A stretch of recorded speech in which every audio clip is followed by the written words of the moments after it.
Okay. Let's see.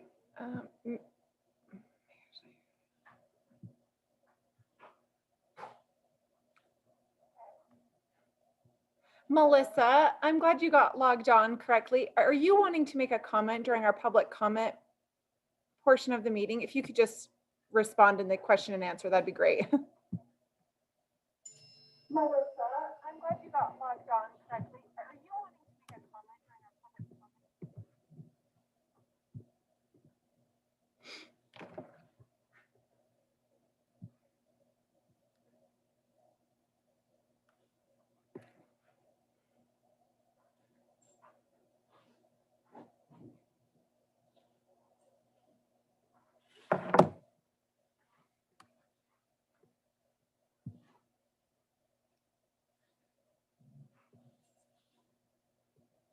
Okay, great. Thank you. If you do, just raise your hand during that portion of the meeting and I'll make sure that you are allowed to talk. Thank you so much.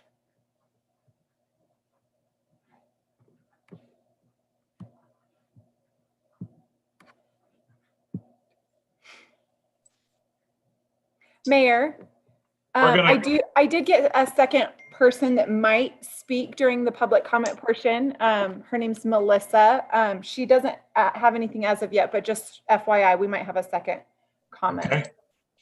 You need to allow me to come into the meeting.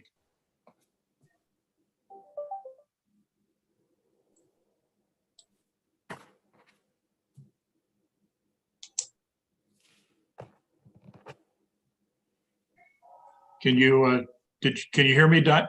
Can you hear me, Morgan? Bob, I think I'm the only one hearing you right now. Okay, there you go. Sorry, I was on a phone call. You guys all should be allowed to. Here we go. Okay, thank you. Here.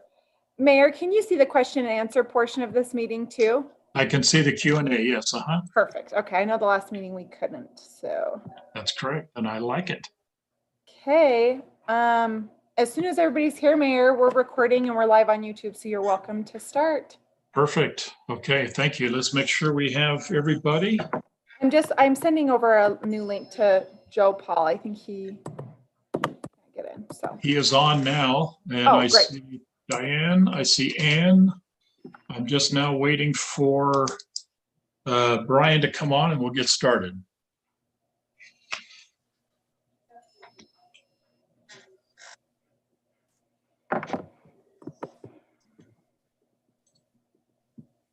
I've gotten a few texts that say people aren't allowed to unmute themselves. Can everybody be unmuted and start their own video now? I don't know. I just was able to unmute myself. I don't know why it wouldn't previous. There we go. It's working now. Thank you, Morgan. Sound and vision for all. Perfect. Okay, thank you, everybody. I'd like to welcome you to the Royce City Council meeting for November 17th, 2020 at 5:30 p.m. I'd like to recognize that we have Council Member, I see Council Member, seen him there a minute ago, Council Member Wilson, Council Member Jackson, Council Member Paul. I see Council Member Brian Saxton is coming on now, and we excuse Council Member Burrell. I would like, if I can, for those who will be listening, just to make a comment relative to the electronic meeting requirement. I will indicate to you, as I stated before, Royce City has experienced about a little over 1,500 COVID cases. Over the last 5 days, we've had 116 in Royce City. This is suggestive as the pandemic is continuing. With that, I'd like to read this statement to you. I, Mayor Robert Dandoy, in accordance with Utah Code Section 52-3-2074, have determined that conducting a meeting in the Royce City Council chambers presents a substantial risk to the health and safety of those who would be present in the City Council chambers.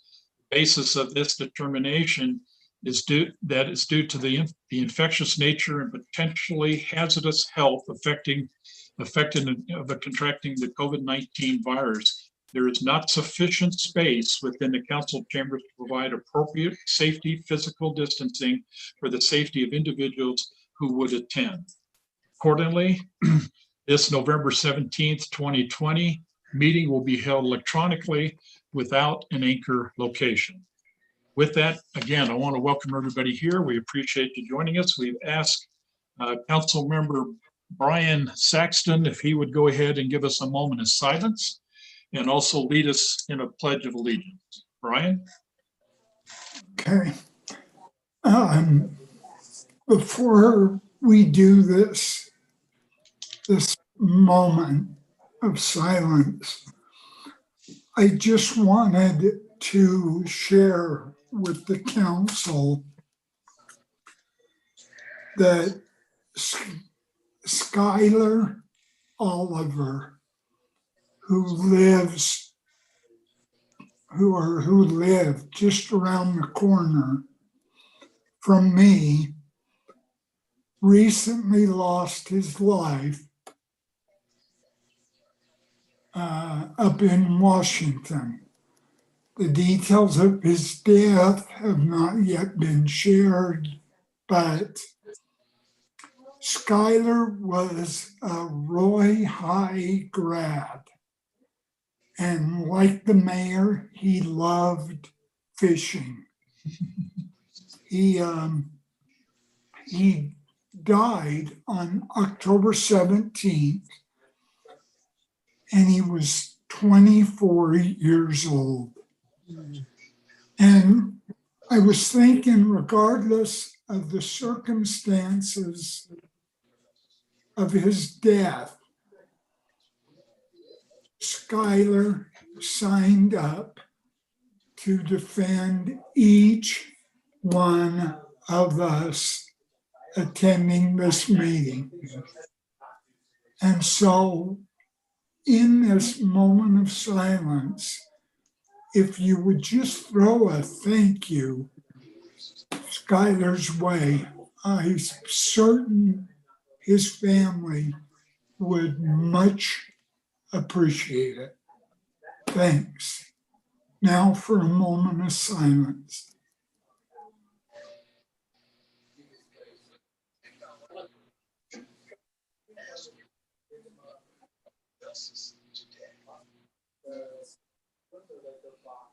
Thanks, truly. Now we need a pledge. And so if you'll stand and follow me in a pledge, Joe's got a flag that he's unfurled. So we'll take that into consideration. I pledge allegiance to the flag of the United States of America and to the republic for which it stands, one nation, under God, indivisible, with liberty and justice for all. Thanks.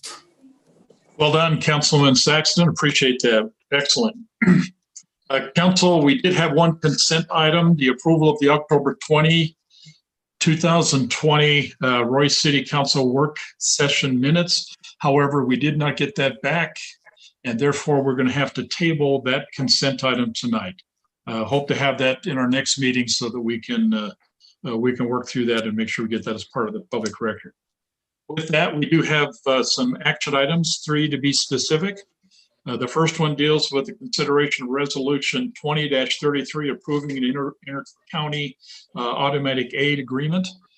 We've asked Chief, I believe, Chief, I'm looking for you. There you are, Chief Golden. Thank you. If you'll go ahead and lead the conversation and discussion on this action item. This is the second time we tabled this one. The last time it came forward for a work session, and we're able to get that information out to everybody to understand a little bit more about the impact of a mutual and automatic aid agreement within the fire service as a whole, to include EMS and fire. This agreement here is inter-county, so it's Davis and Weber County. And so there was it created a lot more questions than we had in previous agreements that we had. But overall, this here just establishes a smoother process because there are so many different dispatchers in dispatch agencies in Davis County.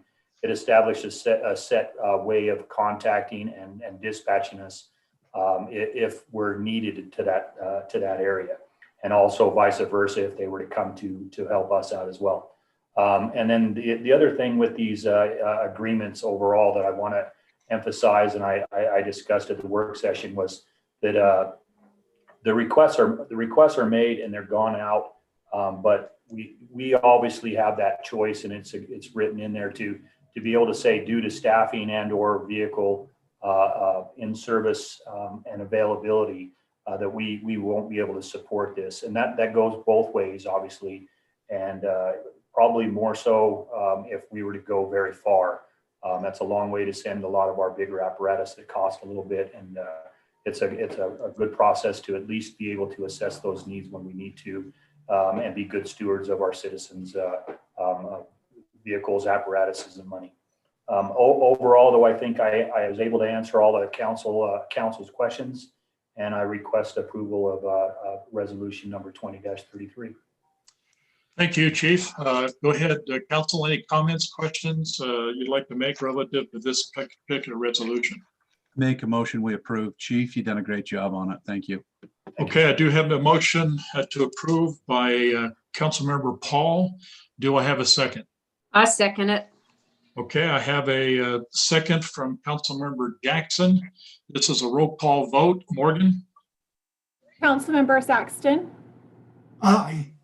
Councilmember Wilson, Aye, and I also want to thank the chief. Excellent presentation, and thank you for answering my questions. You're welcome, ma'am. Councilmember Jackson, Aye. Councilmember Paul. Aye. Motion carries. Okay, thank you. We've just approved resolution 20-33, approving the inter-county automatic aid agreement between Royce City Corporation and a number of cities and counties in the local area. We now have resolution 20-35, amending the fiscal year 2021 budget. What we're going to do is we're going to ask Camille if she'll go ahead and discuss it, and then we'll go into a public, I'll ask for a motion to go into public hearing. Camille? Perfect. Mayor and Council, it's great to be with you tonight to talk about resolution number 20-35. So this is for your consideration to amend the fiscal year 2021 budget based on the information you received in your council packet. This proposed resolution will amend the previously approved fiscal year 21 budget by $1,026,925 and will account for CARES Act funding received by the city. We have discussed over the past few months that CARES Act funding can only be used for expenditures that are deemed necessary, incurred due to the public health emergency with respect to COVID-19.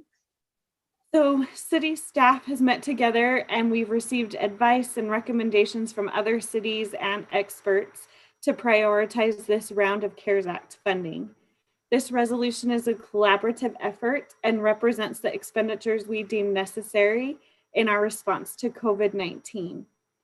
This resolution includes an increase to the grant revenue received by the city of $1,026,925.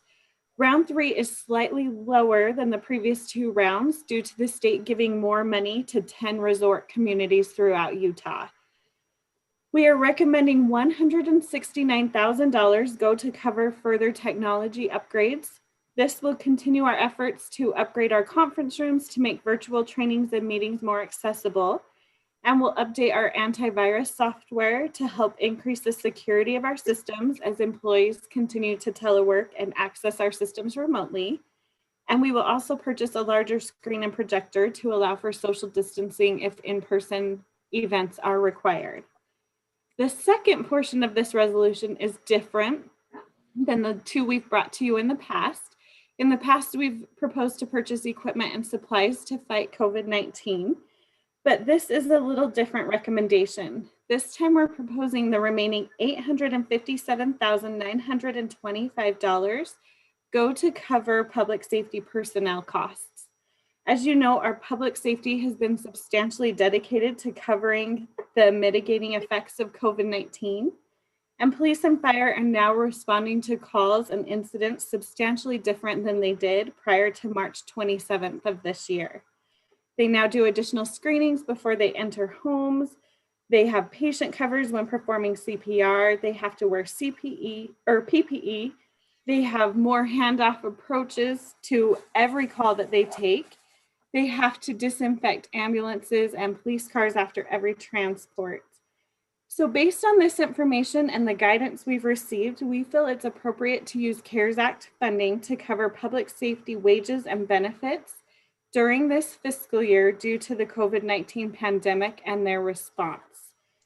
This is the final phase of CARES Act funding received by the city, and it will be substantially complete and spent prior to November 30th.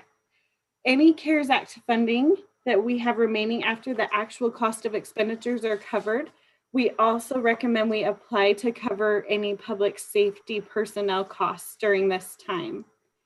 We are also evaluating hazard pay for employees that have been at risk during the COVID-19 pandemic, and we will bring forward future funding to be evaluated and brought forward to City Council for consideration at a future date. We fully anticipate bringing forward another budget opening to you in January to consider the hazard pay potentially and other needs in various departments. As you know, with our original budget this year, we weren't able to fund a lot of the projects because of the uncertainty. So we will evaluate those needs and bring forward a budget opening to you at the beginning of the year. So with this, we recommend that you receive public comment and consider the approval to the adjustments as proposed in Resolution 20-35 to adjust the fiscal year 2021 budget. Thank you. Thank you, Camille. Okay, do I have a motion then to go into public hearing? So moved. Okay, we got a motion to go in from Councilmember Wilson. Do I have a second? I'll second it. Thank you. We have a second by Councilmember Jackson. All in favor? Aye. Aye. Aye. Thank you. Okay, any opposed? Okay, we're now in public hearing. Morgan, do we have anybody who is interested in adding comment to this particular resolution? No, Mayor, I believe the public comments were requested for our public. Excuse me, the comments were requested for our public comment portion, not for this portion of the meeting. Not for the public hearing portion. Thank you. Okay, with that then, nobody has an input. Do I have a motion then to go out of a public hearing? I make a motion, we go out of public hearing. Thank you. We have a motion to go out of public hearing from Councilmember Saxton. Do I have a second? I'll second it. Thank you. We have a second by Councilmember Wilson. All in favor? Aye. Aye. Any opposed? Okay, hearing none. Then Council, do you have any questions you have with, resolution. you have any questions with Camille? Anything you'd like to talk about? No, I make a motion, we approve it. I'll Okay, second. we have a motion then from Councilmember Paul to approve the resolution 20-35, amending the fiscal year 2021 budget. Who was the second? Diane. Diane? Okay. We have Councilmember Wilson who seconded that. This is a roll call vote. Morgan? Councilmember Saxton, Aye. Councilmember Jackson, Aye. Councilmember Paul, Aye. Councilmember Wilson. Aye. Motion carries. Thank you. Thank you for Okay. your work, Mel. Yeah, it's good effort there, Camille, you and Matt putting this together. I will indicate to you, Camille, just there'll be a couple of questions when we reopen this budget. We went into the year recognizing that we were going to have to drop probably about $1.7 million. We lowered our budget because we just didn't know about sales tax revenue generation going in. As you well know, we canceled everything because of loss of projected revenue. This obviously is going to be an infusion of $1 million, but also we still kind of like to get a peek under the tent of what the actual sales tax numbers did come in as we're making this transition through this part. So when we open this up again, if you just help us to make sure we kind of understand, we went down in budget by 1.7 million, but the interesting piece would be is were we able to at least recover, and it sounds like we did, particularly with this CARES Act, be able to carry that money, that increase going into the rest of the budget cycle. Just like to see what those numbers look like. Obviously, those will go into the general fund. If it goes into the general fund, it can be used for other things that could be beneficial to the city. So just give us an idea of what the actual numbers will be when we open this thing back up in, I assume, January or whenever we decide to do that. Okay. Absolutely. We'll bring that forward, and we anticipate that next council meeting, we will have our final numbers for fiscal year 2020. So we'll keep you updated over the next couple of months of where we ended the last year and where we anticipate we're our year to date. Yeah, that's excellent. And we look forward to your audit you're going through. I think we have that meeting coming up here the 1st of December. So thank you again, Camille. Nice job. Okay, we do have resolution number 20-36 approving a contract between Royce City Corporation and Y2 Analytics for public opinion research. Matt, I think you're going to help us on this one. Yes, thank you, Mayor. Good evening, Mayor and Council. As the Mayor stated, Resolution 20-35, this is an agreement, a contract agreement between us and the survey company Y2. As you know, we've been talking about a survey for some time here. City issued a RFP, a request for proposal, a little while back. We advertised that proposal in the Standard on our website, and then sent it over to contractors that do this type of work. I did receive a couple of questions and things. However, we only received one request back, and that was from Y2 Analytics. But with that being said, I'm fully confident in their abilities to perform this work. They have a wealth of knowledge and a lot of experience. So just to dive in a little bit of the details, the contract price for a single survey to start out with is $17,800. From there, they get their sample, their population sample, and then the price decreases if we choose, and I say if we choose to move forward on another survey. We would have that ability to do another survey for the cost about $9,200, but that would be something that we would elect at a future date. Mayor brought up a good point in conversation today. He talked about the information that we share with this company and what can they do with it, mainly because we would be sharing information so people can reach out to our residents via email or different ways, and that we didn't want them to sell that data. That information would, under the contract, we do have a confidentiality agreement that they would not be able to do anything with our data without our consent. So anyway, I would recommend that you approve the contract, Resolution 20-36, a contract between Royce City and Y2 Analytics.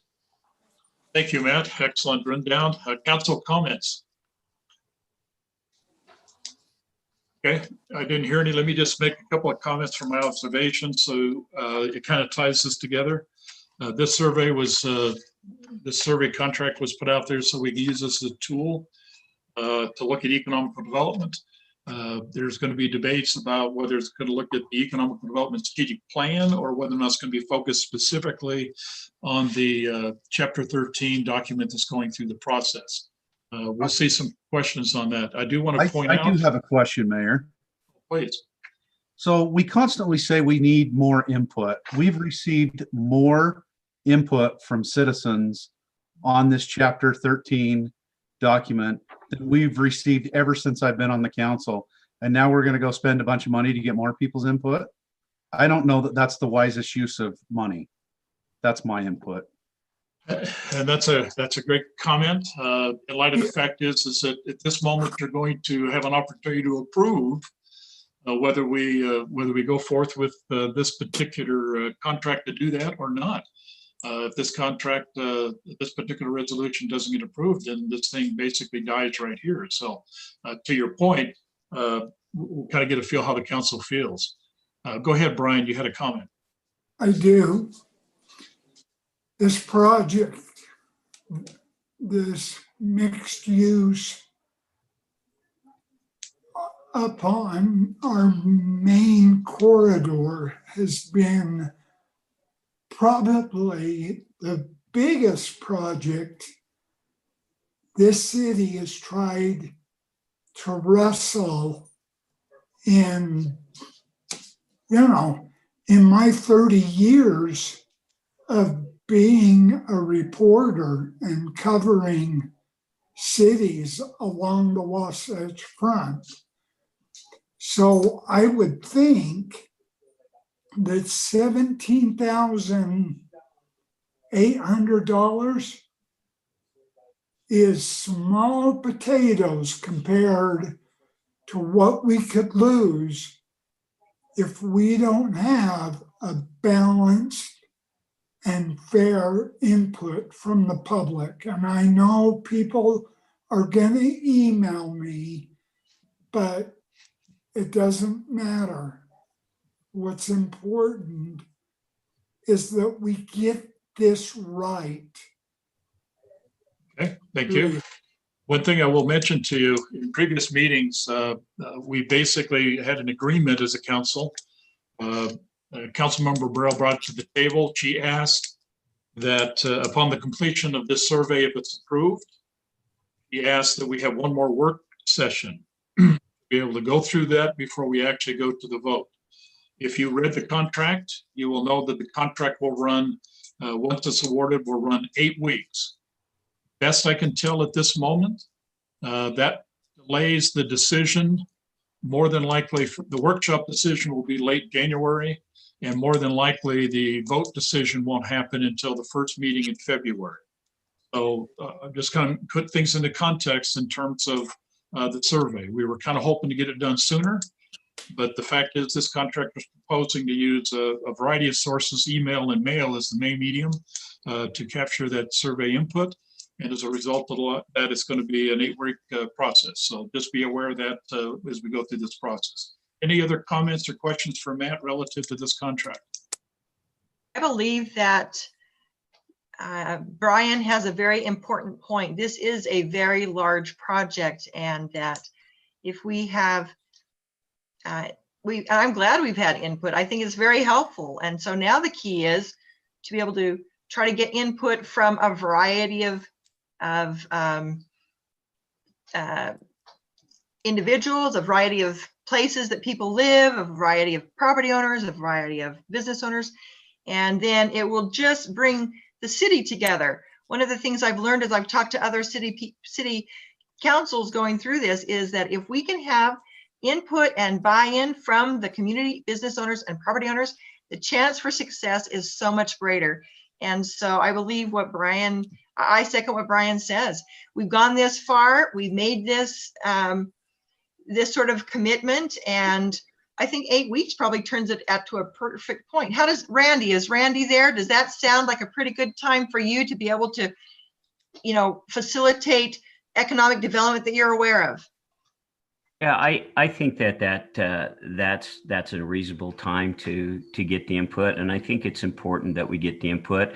If the council remember, we kind of started this as to help us with some of our economic development strategic planning, and now I think it's a good tool to try to get good public input on some of that mixed use development that we're looking for, because that's part of the economic development. But I think if we can be prepared by the February 1st date, I think that would work based on the information that I've gotten from interested parties that like to move forward with projects. Thank you, Randy, for your input. Okay. So who decides? I guess is Randy. They're going to be a committee that decides on what exact questions are going to be asked on this survey. I mean, I know we've all given him, sample questions, but I surely think we should have on there their age, how long they've lived in Roy, what they want economic development to look like. I mean, general questions like that. I think the plan was that we would get with the consultants and we would take the input that you have given us as a council on some of the material you'd like to look at in a survey, have a discussion with them and have them help us formulate the questions that should be asked and the proper way to do that. And then the goal would be that once we have that, we'd bring that back to the council for your review and your approval before we actually submitted the survey. Okay, thank you, I have Randy. a Any other comment. comments? I have a comment that goes along with Brian, and I understand this is a big undertaking. And so if we are using this to gauge the undertaking, then I would only support this if it only deals with the downtown district. Yes, no questions, not a bunch of fluff, not a bunch of other stuff. It's only the downtown district. Anything other than that, I would not support it. I agree. That's why I thought we were doing this survey was about the downtown district. But if you look at a lot of those questions, there was a lot of stuff in there. Right. I agree. Okay, Brian, you were going to make a comment? I was just gonna say that I agree with Joe. I think we need to focus on that proposed project and not get lost in the whole, Right. And so, yeah, I think that's more than fair. I just want to hear from somebody other than those that corner me every Sunday, or, I want to know, because when we all leave office, we're going to leave this project behind. Right. And if we have a fair survey with those questions and then we vote it through, then we can go back on the survey and say, this is what, the people of Roy chose. And this is what they feel was important about economic development and mixed use and, the future of Roy City, basically. I mean, I have grandchildren and children that are definitely going to outlive me. And I won't see a lot of this ever being built because I'm the oldest one on this council. But I want it for my children and I want it for my grandchildren. I want it to see economic development, jobs to Roy, housing. And we have Roy City, like my son pointed out to me over the weekend. We have such an opportunity because we're just right off the freeway. Ogden, you have to take an exit and drive to get to downtown Ogden, and how many people driving down the road, if they see a sign for a hotel or a restaurant or something, and they're hungry driving through Roy. I just think not very many cities have what we have just right off the freeway. And I don't think we can compare ourselves to Ogden, maybe to Clearfield or to Layton, but I just feel that this survey will really help us move in the right direction. Okay, thank you, Ann. Well, okay, here's what we got, Matt. I think you heard the consensus of the council in reference to how we'd like to focus the survey. Looks like you and Randy will do it if this is approved. So with that, council, do I have a motion then to approve resolution 20-36, approving the contract between Roy City Corporation and Y2 Analytics for public opinion research? So moved. Okay, Councilmember Jackson approved the motion. Do I have a second? Second. Brian Saxton, Councilmember Saxton, give us a second. Okay, this is a roll call vote. Morgan? Councilmember Paul? You're muted, Paul. Joe? Oh, Yes, just being on the record, I only support it if it deals with downtown. Okay, Councilmember Wilson? Aye. Councilmember Jackson? Aye. Councilmember Saxton? aye. Motion carries. okay, thank you, council. Great. Okay, we now have public comment period. I believe we have maybe two, Morgan, that would like to share some thoughts. I believe Comer might still be on the line. If he is, let's go ahead and have Kevin. I have a comment, Mayor. Can we push public comment to after the fiber discussion? Okay, let me ask Morgan. Morgan, in your opinion, is the two people who are showing an interest to want to talk, was it talked about fiber or was it talked about something else? Neither of them told me what they wanted to make comment regarding Mayor, but Mr. Homer does have his hand raised right now. So I would assume that he would prefer that as well. The other one, Melissa, said that she's good to hold off and wait. So Okay. Then I we'll think that's entertain up to that request from Councilmember Paul. We'll go ahead and just move to the next, and we'll bring up public comments after we get through the discussion items. I'm okay with that. Mayor, Councilmember Paul, is that a motion? If it needs to be, it is. Yeah, have a motion to agenda Amanda to move the public comment to the end. I make a motion, we move After the public discussion. comments to the end of the council meeting. I second it. Okay, we have a motion to move the public comment period to after discussion items from Councilmember Paul, and we have a second by Councilmember Jackson. All in favor? Aye. Aye. Aye. Okay, I think we got 4 ayes out of it. Any opposed? Okay, we'll go ahead and jump into the discussion items. First one up is the update on the annual moderate income housing element for our general plan. Steve, I think you're going to talk this one. Oh, I was kind of hoping you would, but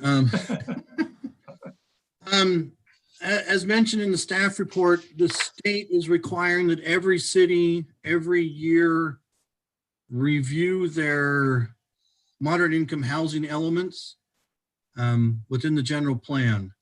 So within that staff report, I've given you each of the 10 strategies that we picked out of the 24 that were allowed or presented. And then kind of given you in red in each of those what the questions are. Now, granted, I say 5 questions, but then number 5's in 6 subparts with one of them in 2 subparts. Typically, you know, these are things that if it's been something that we've been doing for years, I might be able to get the answers, you know, figure out the answers myself. Then can, you know, sit down with the mayor and kind of go over it. But with the specifics and the order or the statutes of the state saying that the city council will review each strategy, I felt that Mayor and I, and even Matt and Andy felt that, well, let's bring it to the council so they can talk about it. It is going to be kind of lengthy. In each of those strategies, I kind of gave you some thoughts of mine. They're in black. I don't know if everybody's are in color. I know Diane's was printed. I don't know if it was in color or not, but those don't have to be the answers. Those are just kind of suggestions on my parts of kind of how those answers could look or could be done. But I do need to get this report finished and signed by the mayor and sent to multiple agencies by December 1st. So it may be a lengthy conversation or it may be short. Depending on how you want to go through this, Mayor. I mean, I can go through each of the strategies and just share my screen so everybody can see it. Or if you want to lead that discussion. No, go ahead, Steve. I looked at your document. I think you've laid it out real well. So go ahead and finish. Oh man, Mayor, do I just need to take you to dinner to take this over? No, anyway. So just to kind of proceed on, so strategy F. Strategy F, which we have, is to allow higher density or moderate income residential development in commercial and mixed use zones, commercial centers, and employment centers. So that answer is done. That's the strategy. That's what we need. So kind of to discuss, it says, please state the municipal's goal associated with the strategy. And I kind of put in there to allow a higher density of multifamily residential or mixed use in commercial zones. Now, let me just offer this, Steve, just so this clarification, council. What he's referring to is a document that was approved by the council. Most of the city council members were on the council when this was approved in the general plan.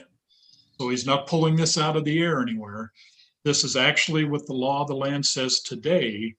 subject to whatever comes out of this upcoming decision on the mixed use, and subject to what finally comes out in terms of the new general plan amendment that Steve and the Planning Commission are working through. So what he's quoting you is what the law says today based on a previous decision by a city council. And Mayor, if I might add, this is what we review and go over today. This has to be reported to the state on December 1st. Right. Okay, go ahead, Steve. Thank you. Let me share my screen because I think I forgot to do that. There we go. So this is kind of the starting point. The good and the bad is each of the 10 items that we've got in our general plan will have to answer the same 10 or 11 questions. So kind of this is how you guys you're going to be the ones that need to talk. So what is the I can't talk. Is it Monday? The municipal's goal associated with this strategy?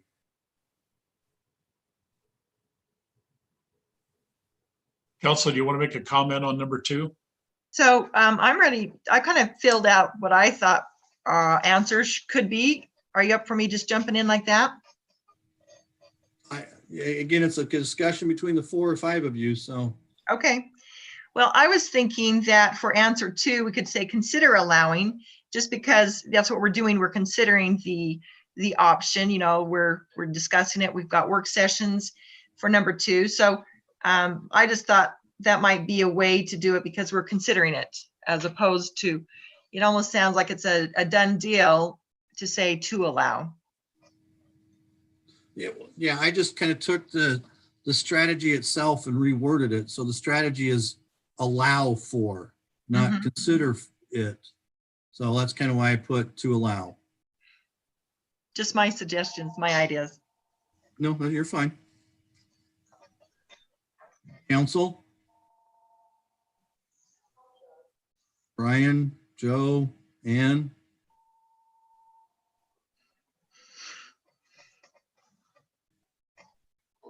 Well, one of the things I'll indicate to you, Council, that's important in this conversation. Last year, when the council approved it, that became the baseline. The policy suggests is they're looking for the city council to show progress. This is what you agreed to. Now, what are you doing, or what are we doing to show progress? So I think in the terms of the language, we want to make sure that it doesn't give the impression that we're backing up or that we're not doing that. We can change this. That's not the problem. The problem is that this is what the law basically says today in Royce City in terms of the general plan. Now the question would be is that, are you okay with Steve's comment that says to allow? That's the objective. The strategy is to allow that to happen. If you make a comment that suggests is we're considering it, or we might think about it, and after we've already said that's exactly what we're going to do, we're backing up, it may send the wrong impression, okay, to those people who in fact may find this to be a concern. And let me just repeat what the law says. The law basically says that if in fact a city is not compliant with Senate Bill 34, that the whoever basically handles the employment things in Utah, whatever their name is, that this report goes to, can make a recommendation to the director of UDOT and direct the director of UDOT not to allocate any TIF, that's the Transportation Investment Funds, to be used inside the municipality that is not compliant with this law. Now, I say that to you because there is some transportation TIF funds that are being considered and have been allocated to start working some improvements on 1900 at the 56 interchange. And as I reported to you before, we could start to see some of that as early as next year, and with a completion expected in that small area by 2022.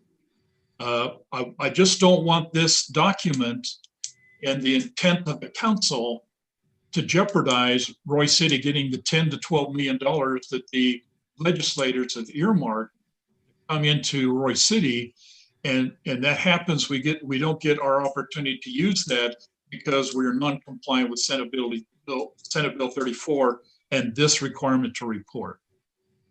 And Mayor, I might add that as part of that report, we're supposed to show what progress we have made based on those goals that were set a year ago in the plan. Exactly.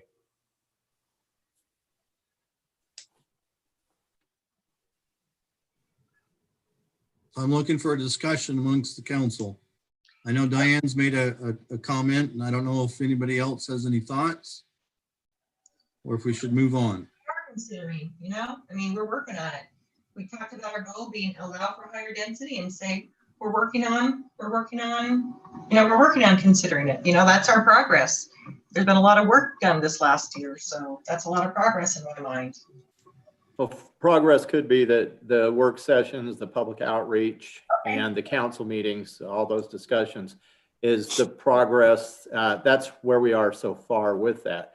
Are there other things too that you guys think might be applicable? Survey. Wouldn't that? Is that an answer to number 2 or to number 4? That is an about the progress. That's an answer to What I said was progress, Steve. 4, isn't it? Yes. I mean, it shows that we're moving in a direction. We're just Actually, I don't know that it meets 4 because it talks about how it's monitored, and I'm not sure a survey monitors that. I think a survey helps us with that. But you could maybe put it down to 5. Please identify key tasks at each stage or something like that. I think that's something if we're going to use a survey, which I think might as well. Is this something that we should discuss in general and come up with answer options and then submit them back to you, Steve? Or are we wanting to make sure we get the wording and everything right for every single answer? Well, that's a good question, Diane. The challenge we got would be is there's no scheduled plan to reconvene this meeting by the time this report's due. So the council, in my opinion, here's what you've got. Steve's offered some recommendations. But if I was Steve, I would say any changes to number 2. If I don't hear anything, any changes to number 3, and we literally walk through this document if there's no changes. If there is a recommendation change, then let's discuss it. But other than that, is what Steve is proposing satisfying to the council in terms of this review process? Well, I'm up for it. I can give you my comments as we go down each question. Whatever works best for you, Steve. I trust what your comments are, Steve. This is something I don't know a lot about. This was obviously before I was on the council, so I wasn't involved in this. I don't remember it. I agree with Steve's comments. I'm okay. I agree with Steve's comments. Well, Steve, you've got a lot of blank spots. You're going to have to come up with more comments. Yeah, I mean, are you okay with comment for number 2? Sure. Number 3? Yes. Brian, I need to kind of nod or just for curiosity. I'm nodding. Okay. Yeah, let me. 2's good. Okay. 2 works. I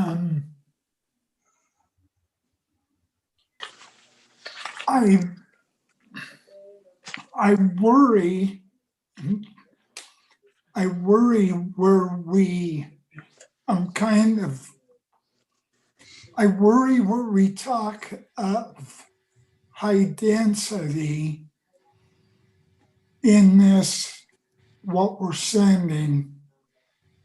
But that's a requirement. Senate Bill 34 was very specific. If you looked at the 23 areas, and by the way, you were on the council at the time this was voted on, they selected a lot of those areas under the 23 to be part of it.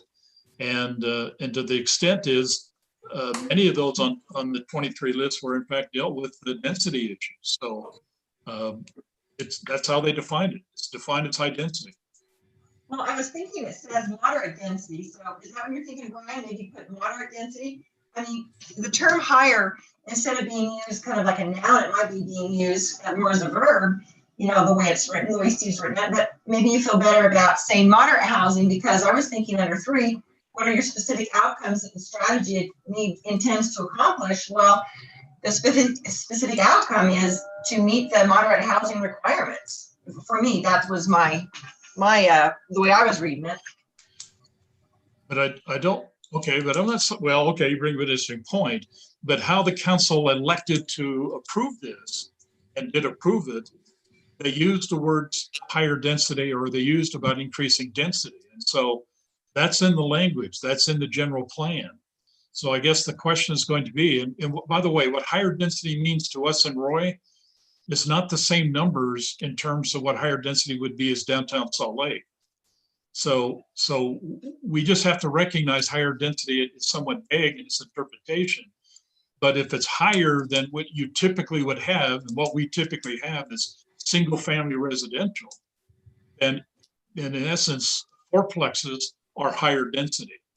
So, you know, you can be very specific, but we may have caution about going and simply putting numbers to this, but rather use these rather vague comments to suggest is we're addressing the affordable housing issue.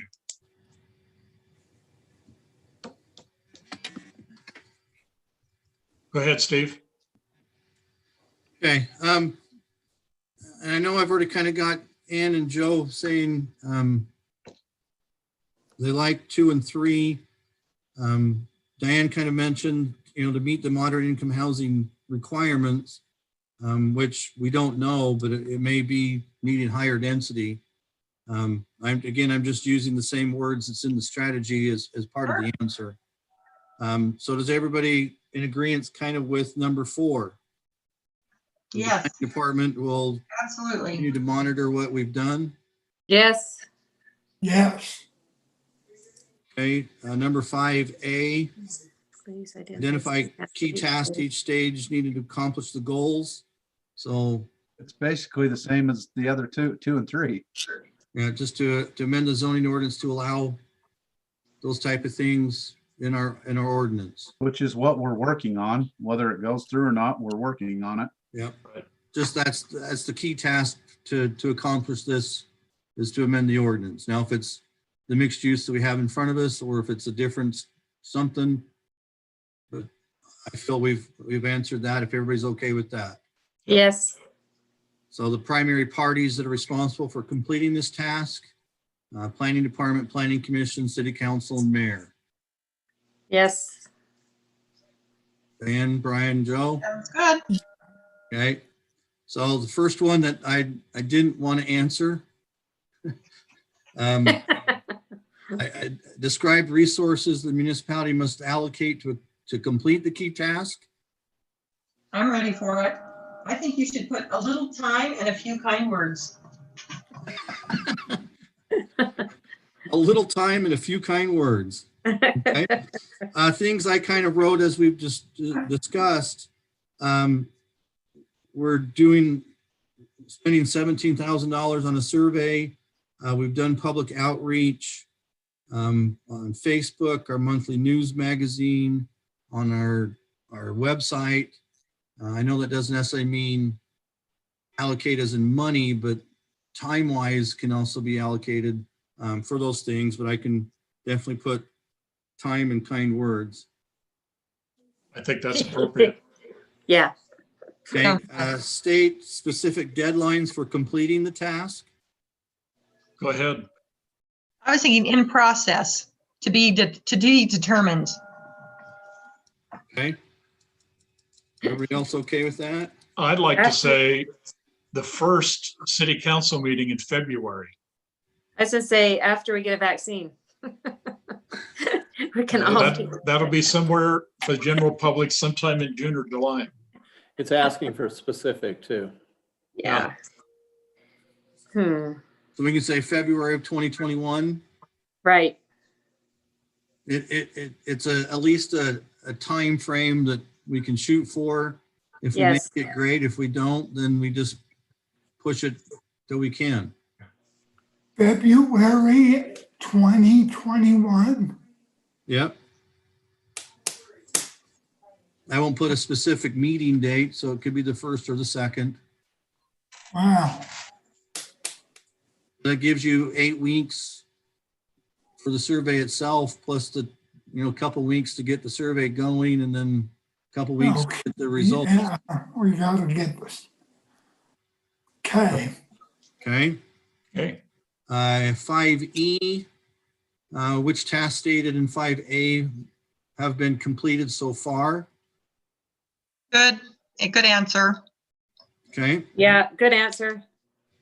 Good answer. 5F, how is the municipality addressing results described in 5E that deviate from the desired outcomes as specified in number 3? I was wondering if we can put something like already adopted other development areas that meet moderate housing. So we're already working on it, but maybe just a different area, like on 2700 and stuff.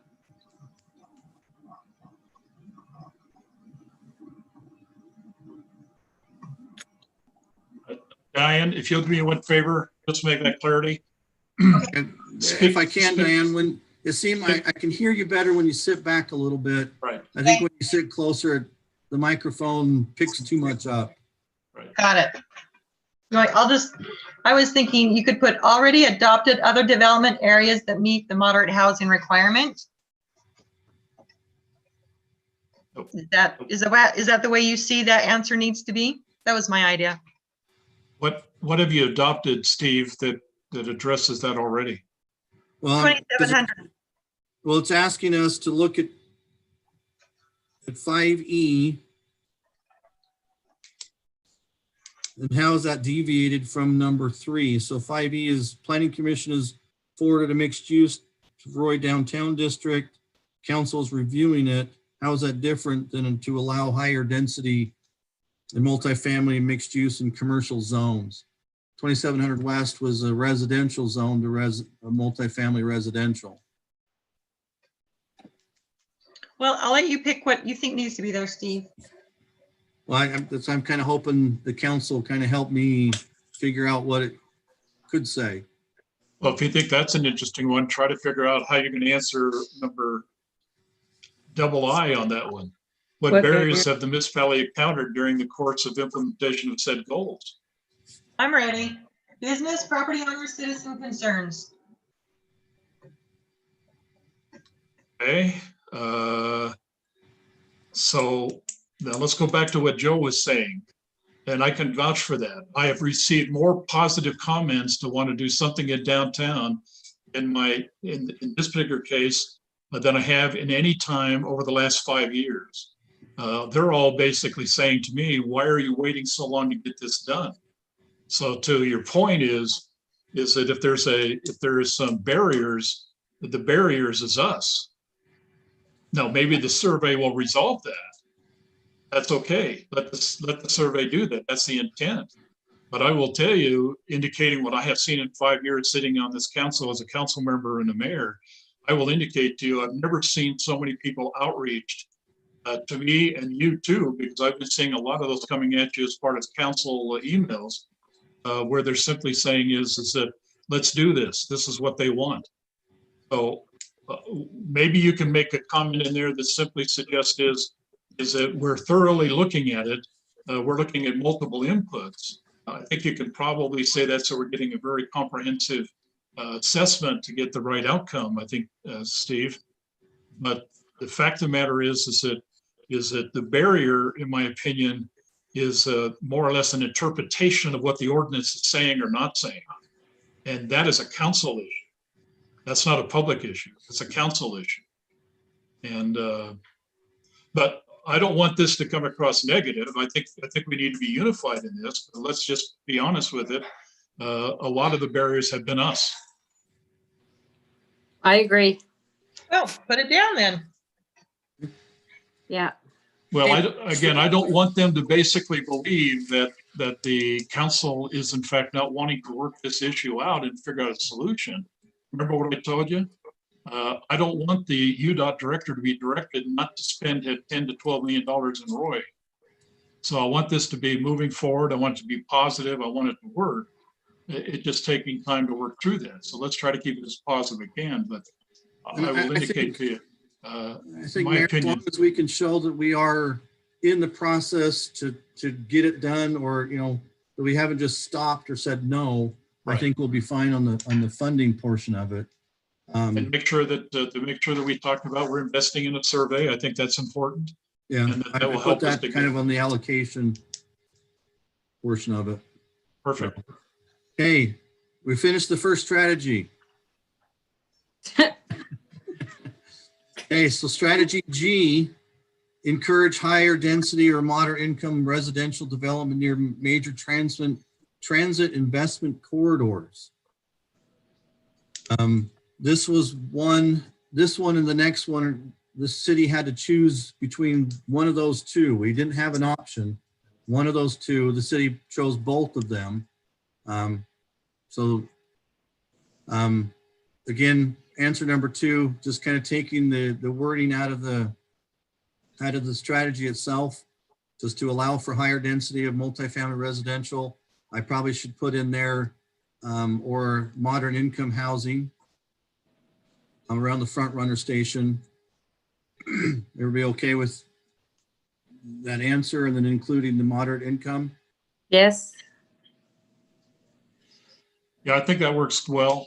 I will Okay. indicate to you, Stephen, and I'll let you decide how you want to frame this into these answers, but I kind of got the impression from the council when the decision was made to split the front runner station away from the downtown area, that the intent of that would be is to allow the council to focus then specifically the energy in one area and not try to split that between two. And if there's a way by which you could frame that to suggest is that was a tactical discussion that really was trying to make sure we give a thorough look, then I think that probably ought to be written somewhere in this document.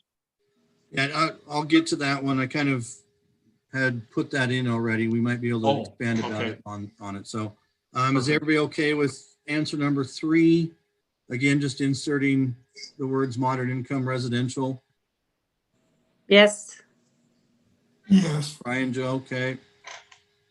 4, this will be the same answer through all of them. I'll just I'll monitor what we've done, and then I can report on it kind of like this year, every year.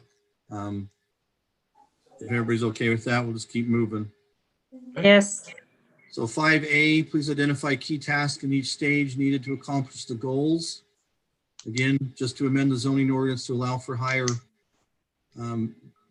density. And here I still need to include the moderate income housing around front runner station, either as right or as mixed use. This is that last Yes. part, either as right or mixed use is something different. Okay. Well, you could just take that off if you don't want to. Just put the period after. No, I like it. It kind of shows that one of our thoughts was we make it either as right or as a mixed use ordinance, but knowing that, as the mayor had mentioned, we split the mixed use ordinance to focus more on downtown and then front runner will come later. I still want to make it sound like that's still our intent, is to look at stuff like this, but it doesn't, to me, next year's report will reflect more of what we're doing in front runner than this year's report. This year will be more of what downtown was happening. Yeah, I agree. That's right. Identify parties responsible. Again, planning department, planning commission, city council, and mayor. We okay with that? Yep. I can put C, similar to what we've got before. Public outreach, Facebook, magazine, website that we'll allocate. And then time and kind words, as Diana mentioned. One recommendation, Steve, Morgan helped collect, I think, about 40 or 50 names of individuals who live in that community. We made a commitment to them that we will reach out to them and ask them to be part of a focus group to look at the transit station area when it comes back to discussion. We've got those emails. My intention is to reach out when we do need to have a focus committee established, and we'll meet with them. So maybe one thing you could indicate is that we've already started collecting residents' contact information so that we can in fact establish steering groups to focus on how we want to look at the transit station area. Okay. And Morgan can get you the numbers of people we've got on our list. Yep. Okay. And then specific deadlines for completing this task. I think we can, to me, again, like Andy said, it's looking for specifics, not knowing how things are going to go, if we're going to still be involved with COVID by this time next year or not. But I think if we say, February of 2022, it's kind of a goal to have it looked at and maybe adopted. Agreed. Sounds good. When we go to look at this same report next year, we can modify it or say, hey, it's already been done. We're ahead of schedule. So is February 2022 okay? Yep. Yes. Number 5E, Planning Commission forward a mixed use ordinance, the front runner area in February. Council tabled it. And I will put kind of that stressor of focus. Council wanted to focus on downtown and then promised to revisit. Is that good? Yep. That's good. Okay. How is municipal addressing results described in 5E? Deviate. I don't think there is any deviation. And countered, I just think this one we haven't encountered anything barrier wise yet because we haven't dove into it. So I'll just put none at this point. You okay with that? Yep. Yes. Hey, we're done with 2. Okay, so the other one, number H, item H, states eliminate or reduce parking requirements for residential development where a resident is less likely to rely on the resident's own vehicle, such as residential development near major transit investment corridors or senior living facilities. This one I didn't put in some of those goals and strategies because again, it's something different.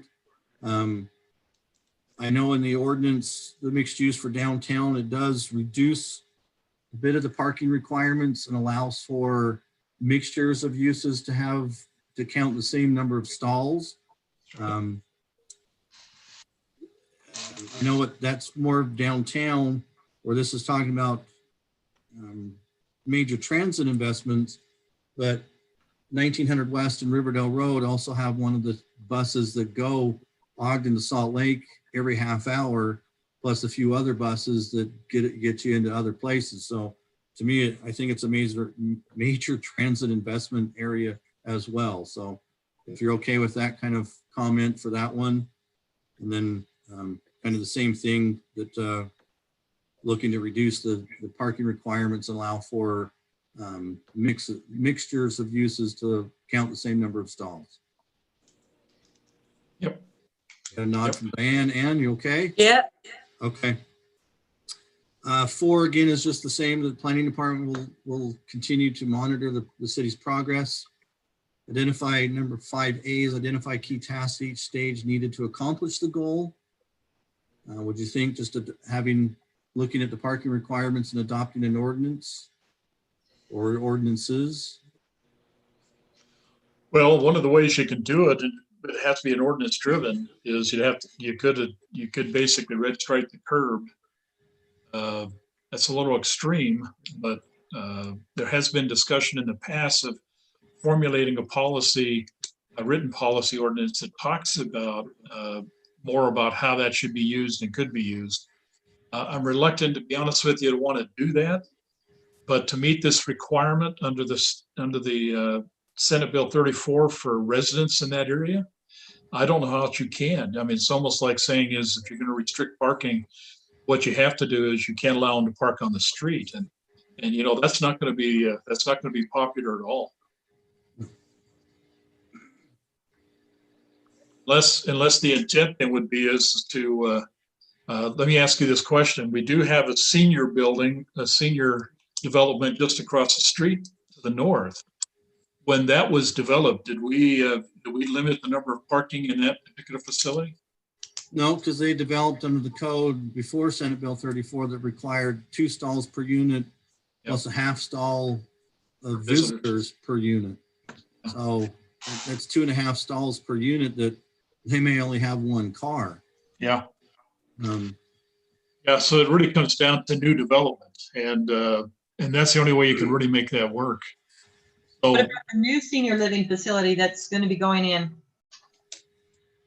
That's an assisted center that, again, is under current code. Yeah.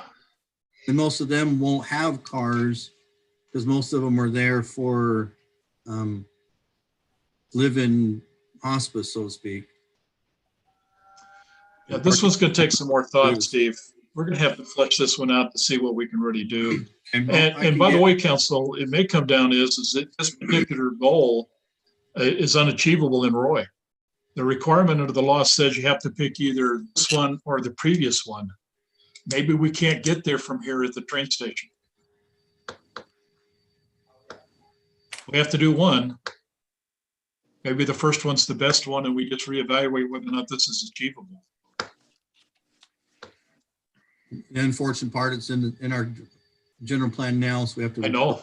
That's again, we get a decision on downtown, then we get to the general plan discussion, because that's where this has to be found to make it legal. So I my position, try to get this chapter 13 issue resolved so we can move on to everything else. Just moving on again, I don't want to spend too much time and make everybody too late. 5B, again, just primary parties responsible for it: planning commission, council, and mayor. 5C, resources allocated for looking at reducing parking requirements. Again, those are part of the mixed use ordinances that we're looking at downtown. I will assume that we'll look at the same thing for the front runner station. So it's just allocation, again, would just be outreach and Facebook and magazine and website. Yeah. Specific deadlines, I think we can use the same one for the front runner station of February 2022. Yep. That way, again, if we're ahead of schedule, great. If not, then we can reevaluate next year. Steve, I have a question. Would this be a reasonable place to say something like maybe we would be working on changing the current code for senior living facilities, and say we'll do something like that in the future, or we'll review that? That is something we could look at, yes.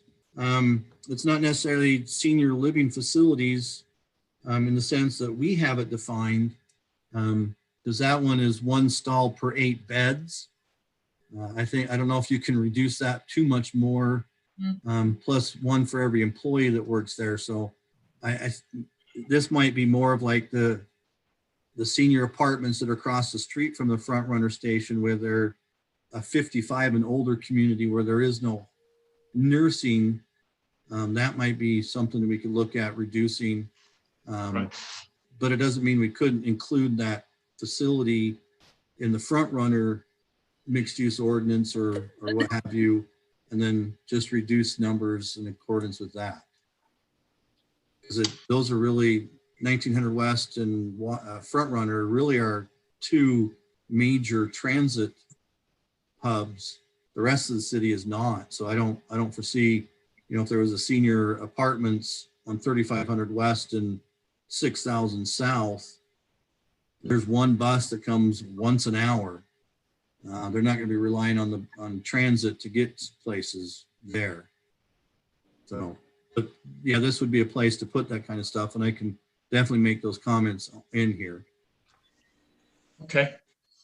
5F1. I don't think we haven't encountered any as of yet, and then for both I and I2.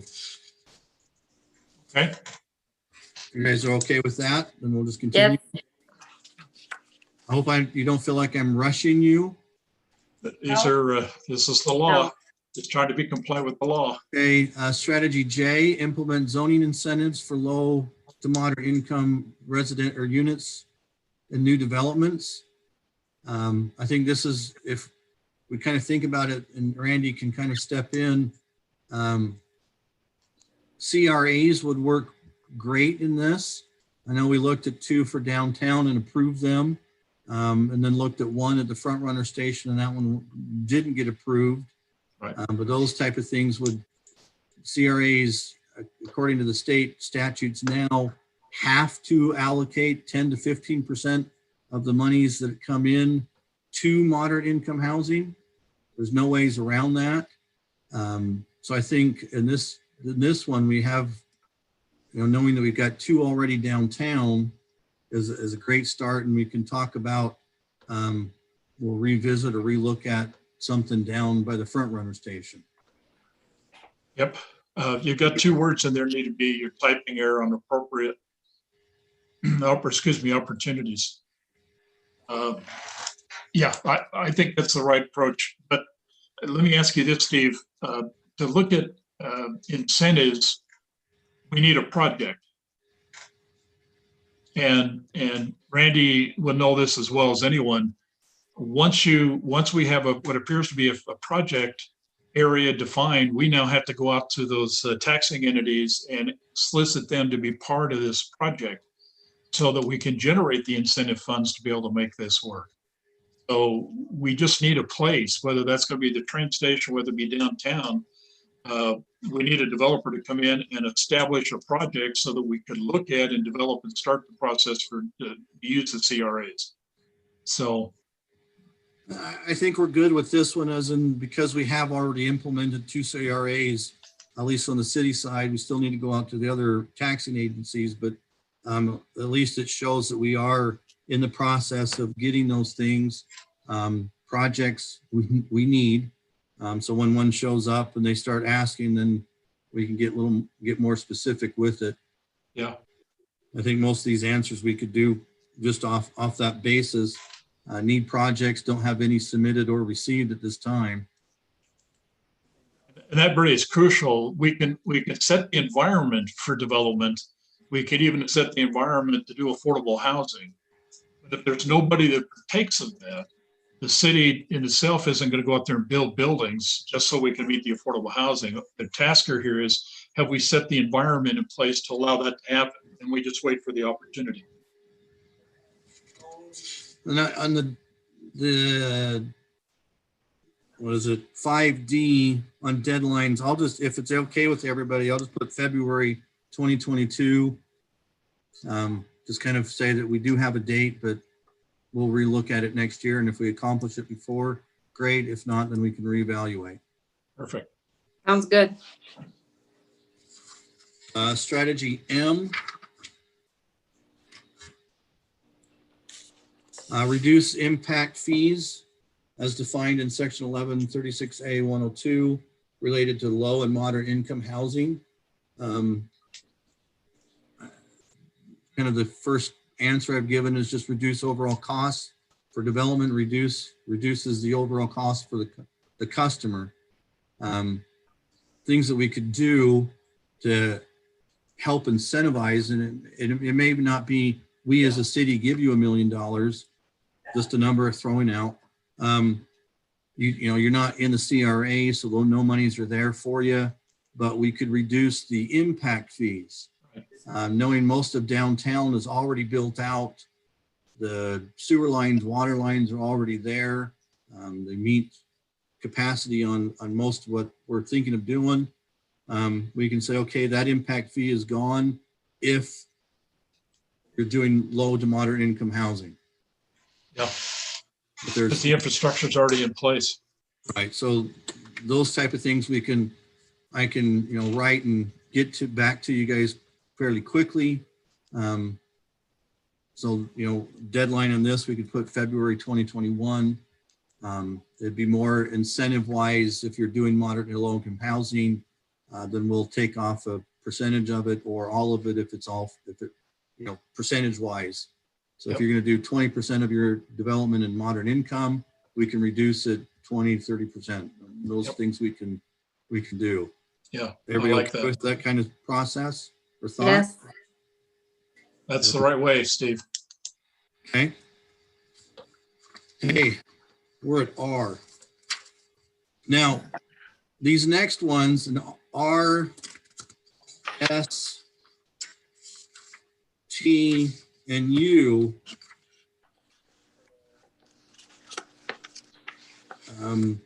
are ones that we can apply for or partner with an entity. Now, each one has different things that you would look at, you know, with an entity that applies for affordable housing programs administered by the Department of Workforce Services.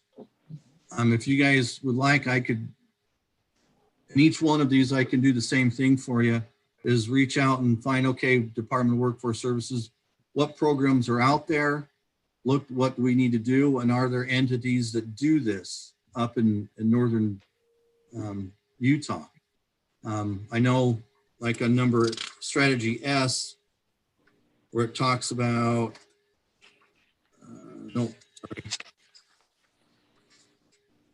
T, which is a public housing authority. We could always contact the Ogden Housing Authority or Weaver County's Housing Authority and get involved with them. So the next four out of the last five are just apply for or partner with. So if you want, I can get you those agencies or entities that are out there that we could partner with or apply for grants and stuff like that for projects as they come. And that's a formal application or formal process to apply. Is that correct? I would assume. Well, what I could do is just answer these questions that we will be reaching out to entities and find out who, and just kind of do our research and have that done by April of 2021. Mm-hmm. And then again, it still shows that we're moving forward, trying to find, we may not have all the answers yet or all the entities, but we're looking for. Okay. These next four to me weren't egregious in the fact that, you know, we have to put up a lot of money. It's just find entities that say Brian wants to now build multifamily down by his house and is looking for a partner to be with. Right. We can say, here are some partners that you can go be with. I thought I'd at least get a smile out of Brian, but nope. I'm here. So R. That's the right answer, Steve. R deals with Department of Workforce Services. S looks at programs administered by the Association of Governments, so Wasatch Front Regional Council. I've got a good relationship with them, and we as a city have, over the past 6 years, received almost more than $2 million in grants from Wasatch Civil, or not Wasatch Civil, Wasatch Front. So, you know, partnering with them is fairly easy, and applying for grants for moderate income housing is something we can do fairly easy. And I think we have some in work right now that are working through the process, I believe, if I remember Matt saying. Yeah, there's some more applications for projects with Wasatch Front. Item T was working with a housing authority. I can contact Ogden Housing Authority, see if they would be willing to partner with us and what it would take to do that. or if there's an application that we can use to do that. Okay. So if you're okay with me kind of answering those questions along those lines, we can go to V. To V. You? Well, you, V. again, with an MPO, which is Wasatch Front, or other transportation agencies like UDOT. So just apply for a partner with those entities. I'll see if UDOT has anything that we can do to help with low and moderate income housing along their corridors. So those last four is I'll just research and reach out to everybody or those entities and see what they have, don't have, who they're partners with, and then try to figure out what we can do. Yeah, and V sounds good. Yeah, V basically is really kind of goes back to our CRAs and RDA. Yeah. So V again, I think we've done fairly well with, especially downtown. Having already kind of approved two, we haven't gone through the whole vetting process of it yet. And Randy can expand if you would like him to. And then we'll continue to look at one around the front runner station. If that's how it can talk. Glad my item's almost over.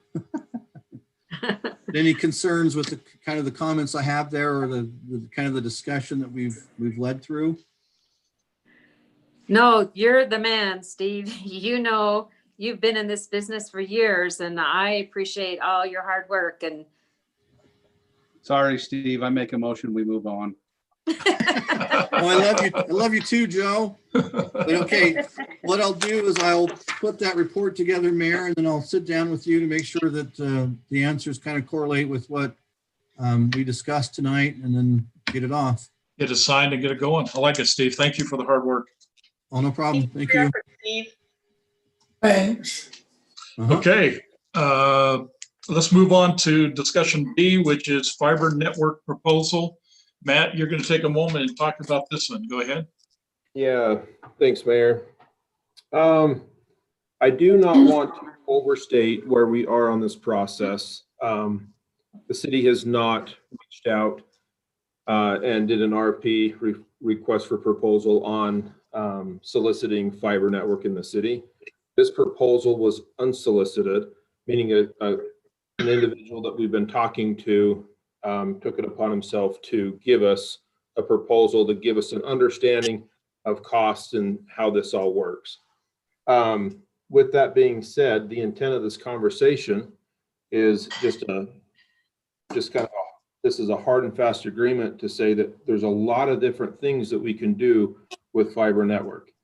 But we also want to know if there's interest among council members to move forth, because it does take a lot of time. There's a lot of financial,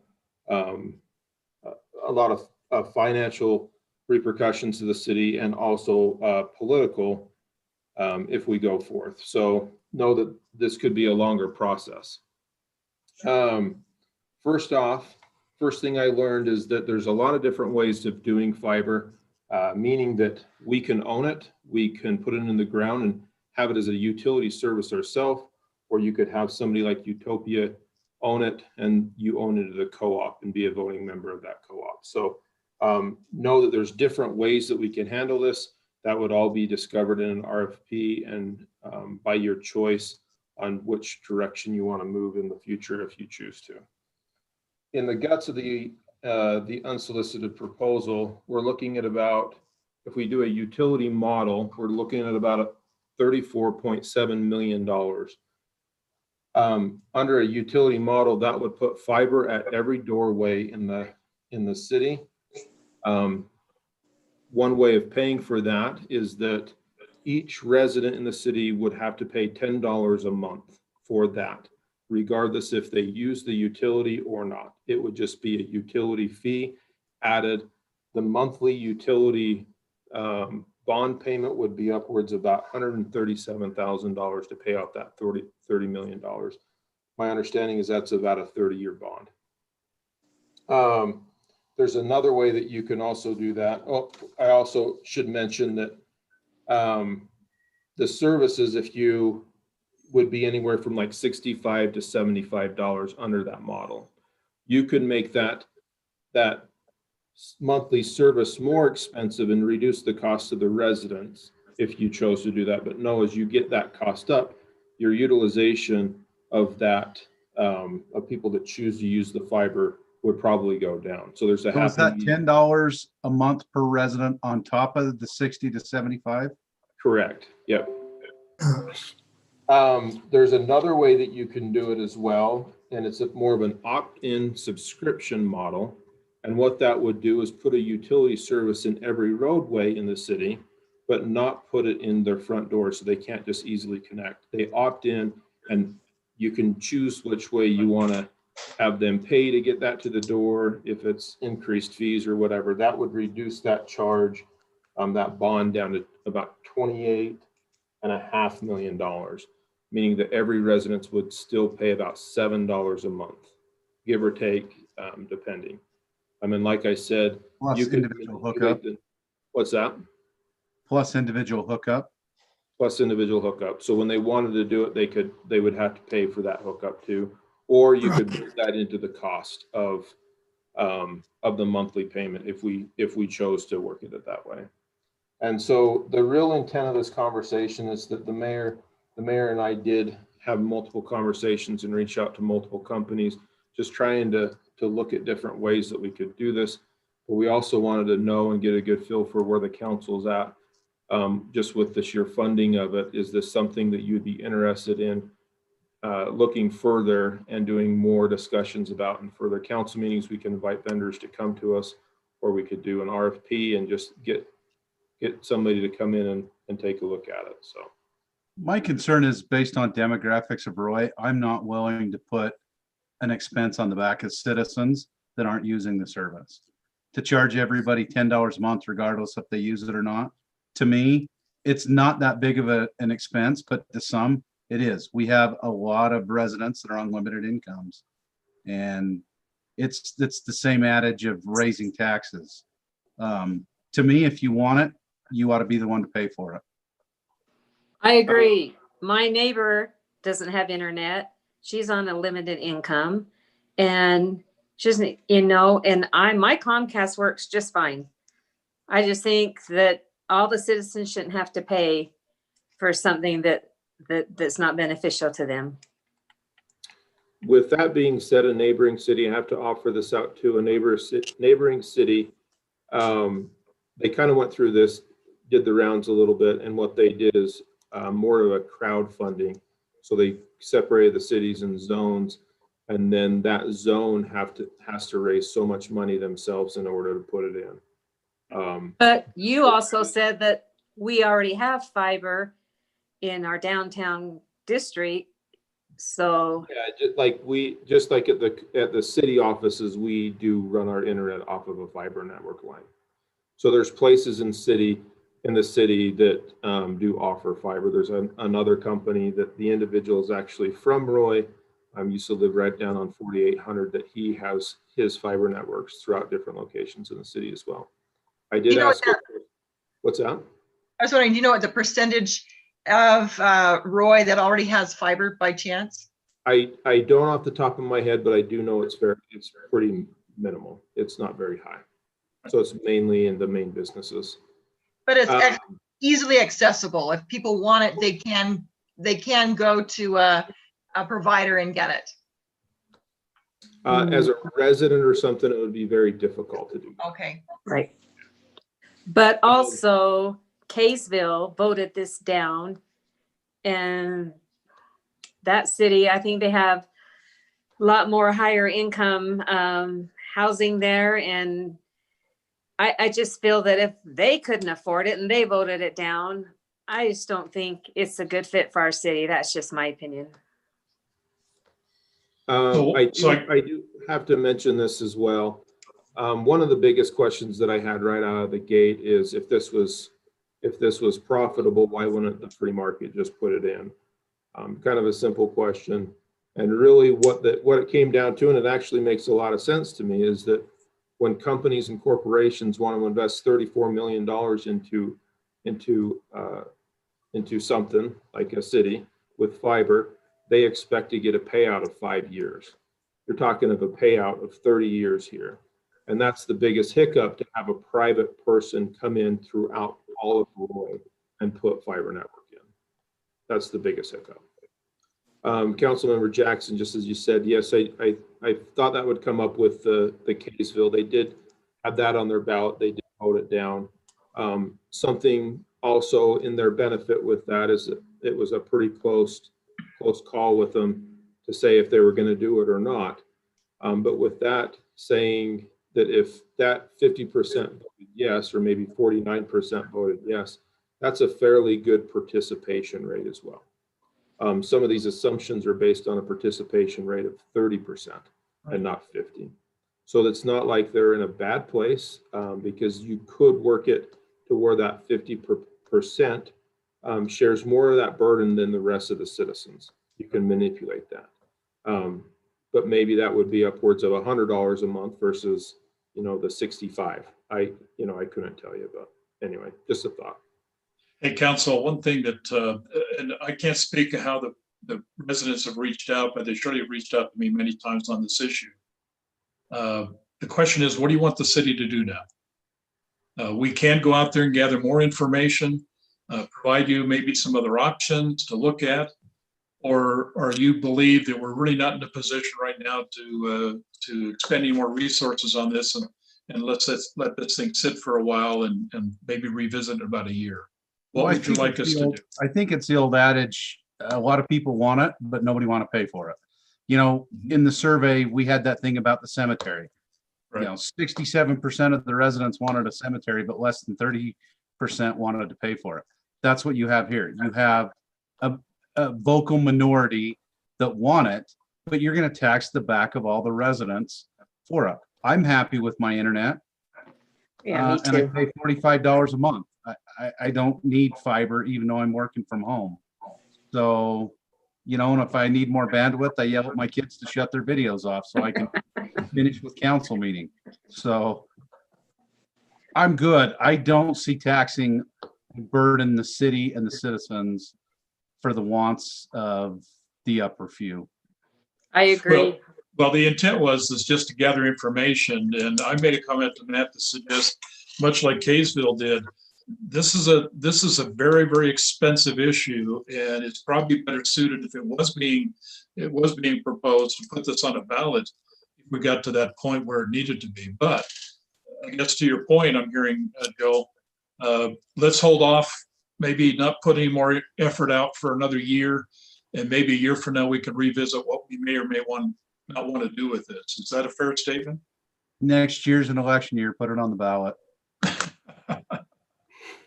Well, the put on the ballot would suggest is that we got this all fleshed out and we're ready to go, and we're far from that. But I know you have to answer to the public. We just want to make sure that your toolbox is full with answers. If you need us to gather more information on this idea about putting a fiber network into Roy. You wouldn't want to put it on our new questionnaire, I guess. It was originally when we were talking about economic development strategic plan, because there's an argument to suggest is if you're downtown for economical business with fiber, and it's already happening in some parts of the city, in the business district, there is an advantage to that. But we kind of backed off based on a conversation that Joe made earlier that said we'd really like to have this be more focused on just the downtown as it relates to Chapter 13 than more of an economic development strategic plan questionnaire.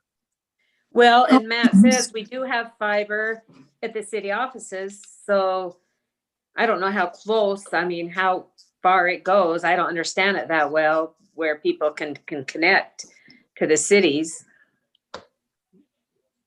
I don't understand it. Brian's got a stupor of thought. What are you thinking, Brian? Well, actually, Utopia was one of the many topics that kept coming around when I was a reporter. And Roy was one of the 7 original cities interested. But when they discovered the cost and the ongoing cost, you're talking a 30-year bond. I mean, think of the things that Royce City could do with $35 million. And so, you know, my wife, she works from home. And yeah, on occasion, she kicks her monitor. But I'm telling you, we wouldn't want to get stuck with that bill for the next 30 years. And I realize there's a lot of people out there that, you know, maybe have been waiting for it in our city. But I just don't think, A, now is the time, and B, I can honestly say I'd always be on the opposing end because, like Joe explained, you don't want to put this on the back of residents that don't even have access to it. Congratulations, Brian. We agree on something. Really? Well, then, what I'm hearing then is, Matt, I'm hearing at least, Diane, I think you were going to make a comment. Go ahead and make your comment. Yeah. I've just had some citizens give me feedback when they knew it was on the agenda that, you know, there were so many new things that keep coming up, and in 5 to 10 years, something new comes up, but this bill is a 30-year bond. And so there's a high chance that you might be paying for something long after its viability is there. And that was their concern. Okay, can I assume from that comment, you're asking us as from the city perspective, just to back away. Let's take a breath and before we go out there and gather any more information. Yes. Okay. Yeah. And I think let's go ahead with that. We can readdress it. And by the way, Brian, I believe the city council at the time voted against. The Royce City Council at the time voted against going ahead and doing that effort. So it's not the first time this issue has come to a city council. Just indicate it was rejected the first time. And we'll just go ahead and step back from this and we'll kind of watch and see what the technology does. Okay, thanks. Appreciate that, Matt. We're going to talk about survey questions. I do believe, Randy, you're going to make a comment here. Mayor, can you hear me? Yes, go ahead. Yeah, I'm driving right now, so I apologize. I had to head to another meeting. I think we discussed this quite a bit in our work session a little bit. As we mentioned, in my email I sent to you, we got your comments. We got your kind of your positioning, some of the things that you think ought to be asked on that survey. Better discussion today is now the survey is to focus on the downtown issue. So I think that what I'd recommend to the board is if you could give us, if you wanted to take a few minutes now and give us some general information that you would like to have asked on the survey regarding the downtown, we could certainly utilize that when we the consultants to formalize those questions, or we could take the information that you've given us, meet with the consultants, and utilize that information to survey the question or to format the questions. And again, the plan would be once the questions have been formatted, we would bring that back to the city council for your review and your approval. And then we would implement the survey as indicated. It sounds like it's going to be a mail survey, email survey, and not a phone survey. So I'm open to any comments or suggestions that you as a council might have for Matt and I as we move forward with the consultant to get this project going. Okay, go ahead, council. Any feedback you want to provide, Randy? You have my feedback, and I've tried to be as explicit as possible. So I like your idea of just moving forward with what we've given you from my perspective. Okay. Anybody Yeah, else? I agree. I just think for sure you should have in there, in my opinion, their age and how long they've lived in Roy. That should be 2 of the questions that should be in there. Okay. Ryan? I sent in questions that I believe fit the project and are pretty specific to it. And I look at this long list of questions.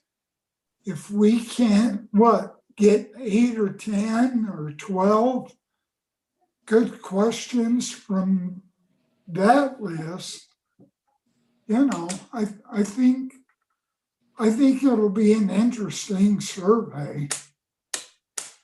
Well, But I'm happy with, so move forward. Okay. The questions that Brian were referring to, he had 2 specific questions. One was to ask a question about height, and the other one, he had a list of some amenities that maybe should be included in a downtown mixed-use zone. So we'll take the information that we have gathered from you, both from phone calls. I had a great conversation with Councilwoman Jackson, and Matt has had a conversation with Jan. Diane has sent a very good outline to us, and Brian has also added some questions, and Joe added a couple of things today. So we'll take that information, we'll meet with the consultants, and we'll put together how many questions they think can be asked in a reasonable survey, and bring that back to you for your final approval before we implement the survey. Mayor, if I may add a couple of things. I wanted to express some things from Councilmember Burrell as she's away. She indicated that she felt strongly that the questions are drafted by the professionals, that they have the questions that we want to get answers for, but she wants to make sure that they're unbiased. She wanted me to relay that message, but also I wanted to talk about, I had a tentative meeting set for tomorrow morning with the vendor. I've had interest by council members to join me in that meeting.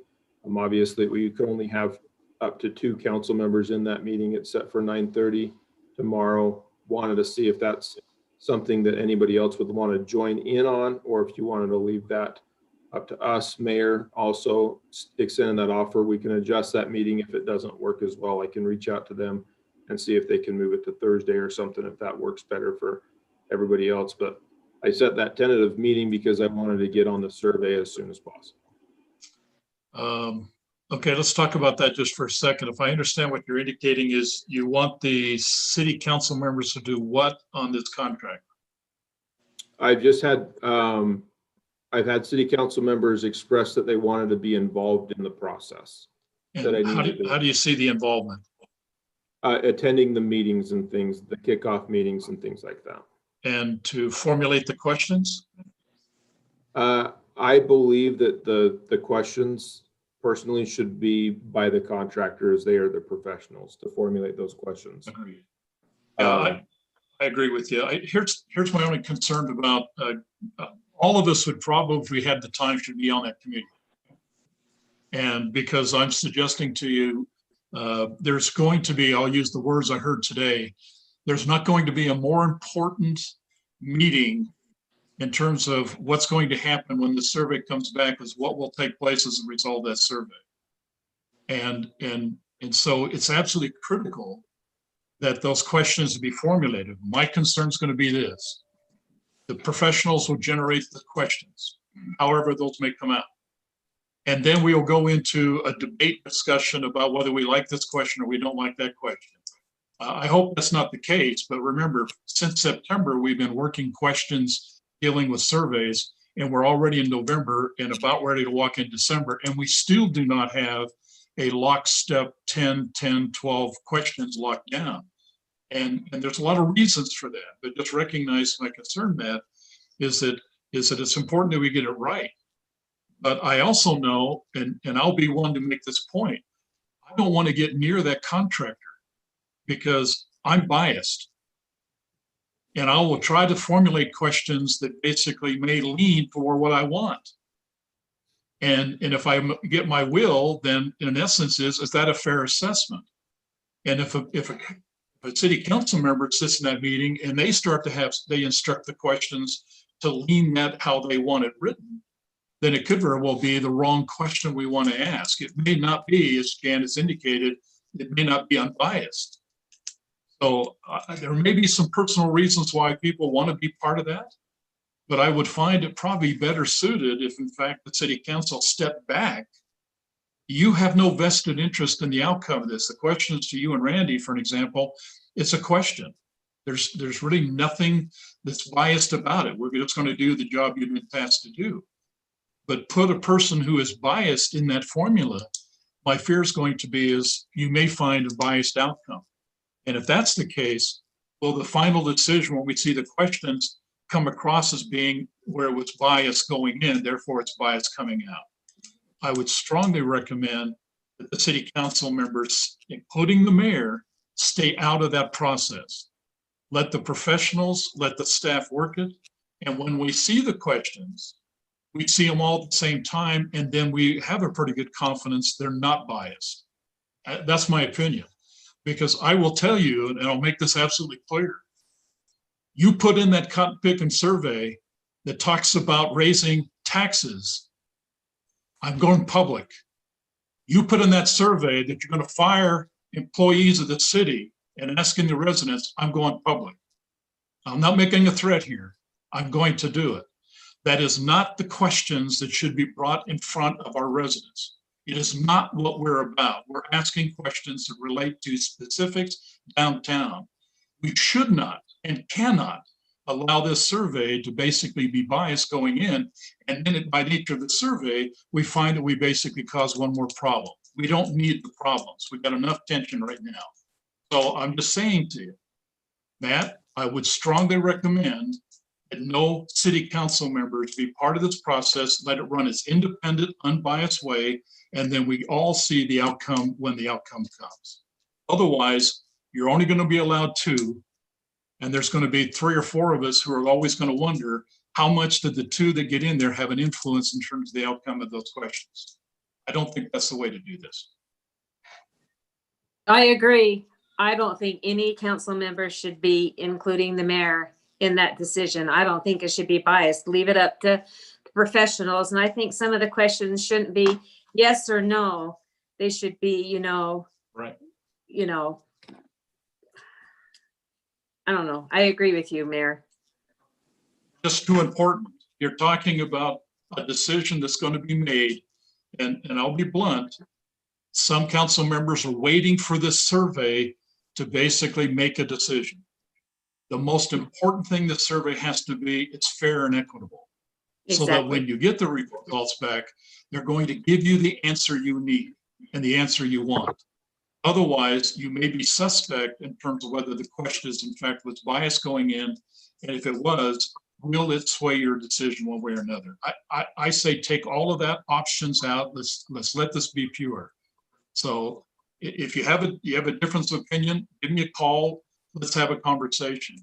I would strongly recommend leave the council members, including the mayor, out of this process. Let's go at it. Let's let the professionals do their job. Let's see what they come back, and let's make a decision based on that. I agree. Fair enough. And I share that with you because let's be honest, you're the policymakers. Let me make that absolutely clear. Whether you realize or not, the city council has absolute authority in Royce City. Your decision counts. If you went up there and said, I want to put a stop sign at a corner, the city will put a stop sign on that corner. That is your function. You have incredible authority in the city. Just please don't let this particular process be tainted by a bias. And if you don't think we're biased, I promise you, we're all biased on this issue. Everybody has their opinion. Right. Don't let the survey be biased whatsoever. Let it run its course. Let Randy and Matt and the contractor come in with what you've recommended and give us some good answers. I think that is the right approach to this. Otherwise, I'll be honest with you, I'll be suspicious. And I will scrutinize those questions a lot more when they come up if I think there's in fact any bias in them. Okay. Any other comments on that? Okay, hearing none.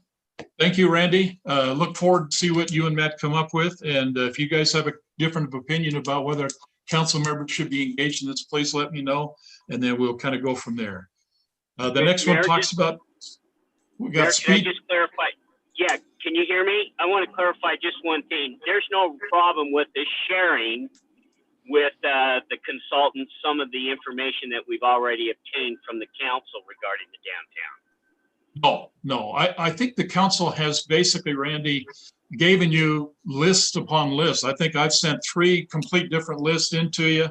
I think everybody, including what Joe Paul sent in today, is provided to you. So I think you've got lots of input. Let's go ahead and see what the experts tell us about the input you receive and see if in fact that's going to be something we can work with. You can always come back if they ask for more clarification, but there should be no doubt in your mind where the council is leaning towards on this. Okay, I just wanted to clarify that. Thank you. Thank you, Randy. Thanks, Randy.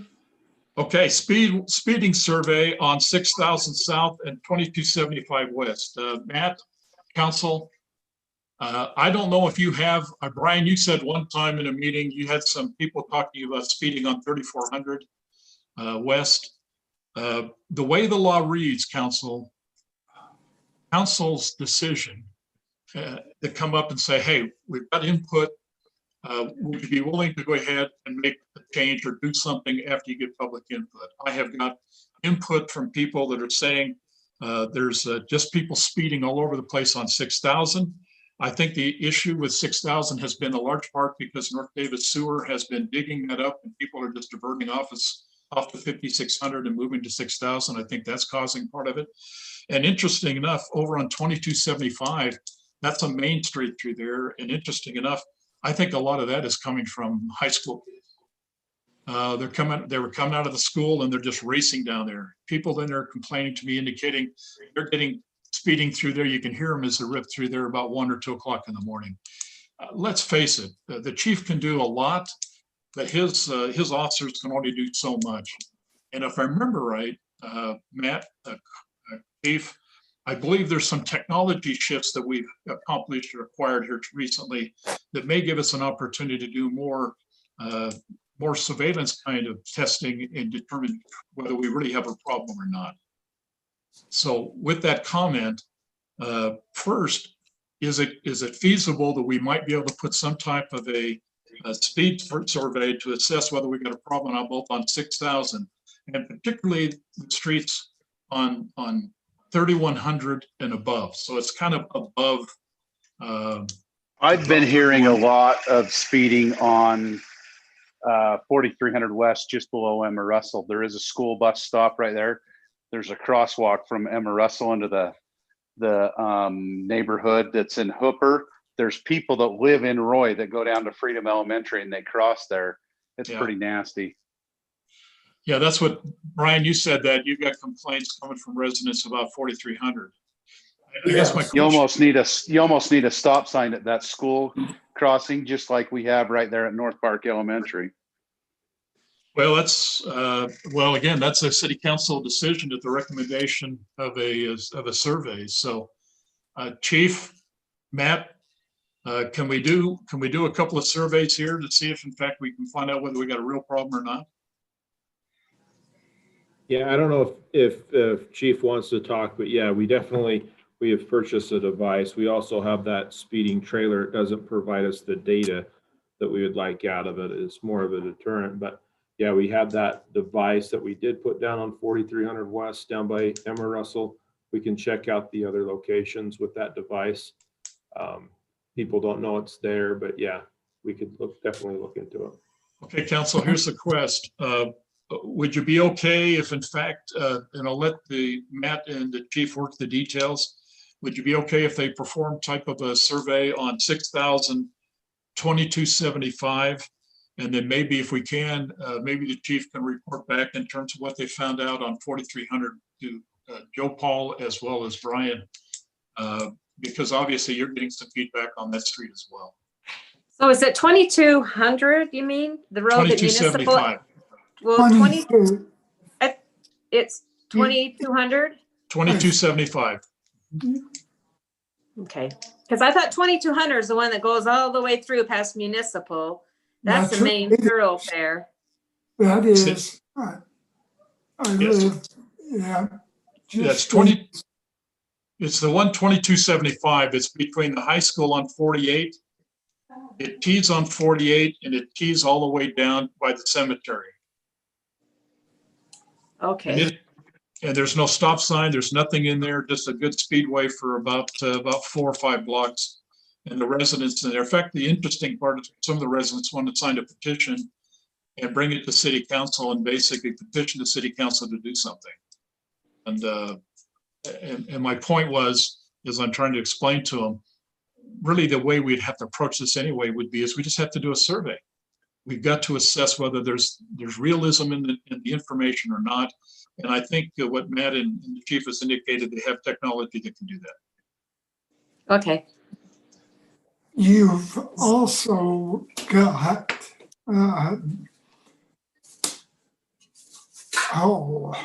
Rebecca Oakey from North Park Elementary. North Park, but what she wants is on a state road. Right. Is on 1900. So we've got to talk to somebody to see if we can get at least one flashing light up there for the kids that walk to school. I will tell you, and Matt, maybe you should need to have a conversation with Brian. You and I talked about what you've already been trying to do, particularly down at the charter school, as well as up on 1900 on the north end. I think from what we've seen in observations, and Matt, I know you've sit out there for quite a while trying to see if you can detect it. That's not to suggest there isn't a problem, but I think what we'll find is UDOT will do the same survey and find out you don't have hardly anybody, maybe 1 or 2 people that actually cross that street. But my point is, that's definitely one. It definitely is a UDOT street if it deals with 1900.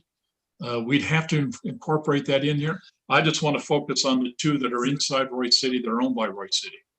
Mm-hmm. Are you guys okay with the city performing that survey? Yes. You okay with that? Yes. Yes. I just want to make sure the council makes this, because, in the past, interesting, city council members just told them go do it. Or the mayor say, I want it done. And that violates the very law by which we're governing.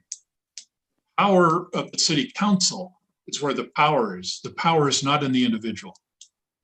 So it has to be the council's decision. And that's why I think it's important that even the mayor comes to the council and says, are you okay with this, to gather the information before we move out and do anything. I'd like to see the facts before we make any investment. You okay with that? I agree. Okay. So Matt, if you'll help us on 6,022.75 West. Okay, anything else on that?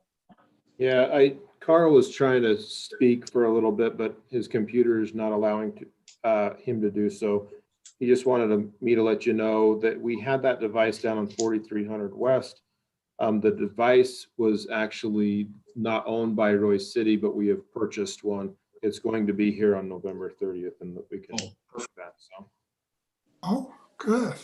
Also, 4300 West survey indicated that the average speed down there was 24 miles an hour on 4300 West by Emma Russell. And what is the speed? 25? 25. Oh. So I mean so the question then becomes on at least that part of the city, and I've seen the device in question. You might be hard pressed to justify why you'd want to do something and put stop signs or anything else in there, if in fact there doesn't appear to be a problem. Right. That's what the data will tell us. Okay. So, and if we find out the 6,000 and 2275 are a problem or not a problem, then we've got the Kevlar to go back to them, to the groups in there, and simply says, we've checked it, the data doesn't support it. Okay, there may be an isolated case, but the data doesn't support it. So we'll go ahead and do that. The device will be here on the 30th. Let's take a look at, let's take a look and see what we do at that point. And then it's Matt, once we get that, if you go ahead and just work it into a schedule, let's see if we can't figure out what's happening on those streets. And then based on that, maybe in a few months, you can come back with the data and we can make an informed decision. Okay. Perfect. Okay, Diane, YCC, you wanted to take some time to talk about that, so please. Sure. Thank you. Just as an overview, YCC provides important services to Royce citizens, and the chief has given us some of those details and data. And one part of that is that the YCC is not the only place that provides such services, but they are very helpful for our citizens. And I believe the consensus is that we as Royce City want to help, but this year does bring some increased extenuating circumstances. Councilmember Burrell at our last meeting suggested donating in kind because it helps in several different ways. One of the first reasons is that the raise for the city employees has been put on hold because of the current event. And she wanted to be very careful that we don't send a negative message to our employees. She also said that in-kind donations allow Roy to help YCC with acute needs and in their ability to get further grants and support. Also, it provides support but encourages them to continue working on becoming more self-sufficient with other sources.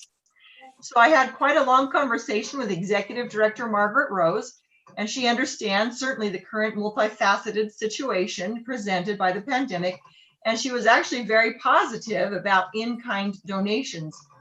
She said that it would be especially helpful if Roy was willing to mention YCC on city social media and websites, and that Royce City could increase the awareness of YCC, its mission, services, would be more helpful than anything, probably more helpful long-term than cash donation because of all the increased help and donations that they would receive now and in the future because of that. Some other more specific in-kind interests she had would be things like clerical help or groundskeeping or professional help, but also they have a list of needed items that could be donated. You know, for example, I mean, I donate to YCC and I'm very well prepared. The mayor had asked, were we prepared to contribute? Absolutely, I am as a Roy representative. But that aside, I spoke with Matt about some of the options that Margaret thought were very helpful. He said that some details would need to be worked out, but we could help in most, if not all of the areas. And one thing that could be very beneficial, especially at this time, is that some of those supplies, we could do in-kind supplies through some of the CARES Act funding because the city is purchasing some of that and we just check those details. So after speaking with Margaret, I believe that in-kind donations would be win-win for Roy citizens, Roy employees, as well as the YCC itself. And so I make a motion to rescind the current motion that was passed a little while ago and consider an in-kind donation option. Okay, we have a motion in front of us to rescind the decision by the city council, and I think that took place on the 5th of November. It may have been the council meeting before that, about providing, I believe, $8,000 to the YCC. I have a motion. Do I have a second? I have a question. I've got to, here's what I'll do is if I get a second, hold on. If I get a second, then I'll ask for, we can ask for comments before we do a roll call vote. But I just want to make sure that I get at least a second on this to be able to move forward with it. So I got a motion on the table to rescind a city council decision to provide $8,000 to YCC. Do I have a second? One more time. Do I have a second? Okay. Diane, it fails in absence of a second motion. Okay. So to your point, Brian, you can surely speak about it. Tell me what you're thinking. Okay. First of all, Matt, because he's going to be able to help me. The $8,000 that we had approved for the YCC, it comes out of what budget? We typically take it out of the council contingency budget. The council So that's contingency. the legislative budget, yes. Legislative budget. General fund, yeah. And $8,000 is what we budgeted last year, right? The same amount? FY20, the council contingency budget did not label that type of donation in it. Oh. However, there's funds in there for your guys' discretion. Right. Okay. Given the discretion of donating to YCC, you have that discretion to do so. But that budget was cut by $16,000. I could hurry and look it up if you want me to. No, that's it. It was cut, but I will tell you, Brian, we made it very clear through both Matt as well as Jason, since I've been mayor, that if there's any donations taking place out of the legislative budget, that is your budget, that is your monies, it will be approved by the city council. We did not want to earmark any of that money to simply say that it will be given to anybody, for that matter, just because we've given to them in the past. We made a point that it needs to be your decision. So I do not believe, Matt, last year we gave 8,000. You're correct, Mayor. Last year, we did not donate anything. It was the year prior that we donated $8,000. That's right. Last physical year, there was not a donation made. And the reason why that wasn't donated, in part, because Chief Marino was providing some inside of information that kind of helped us to kind of say, well, we're not sure. That we were concerned. So the council didn't vote on it and didn't donate it. And that's okay.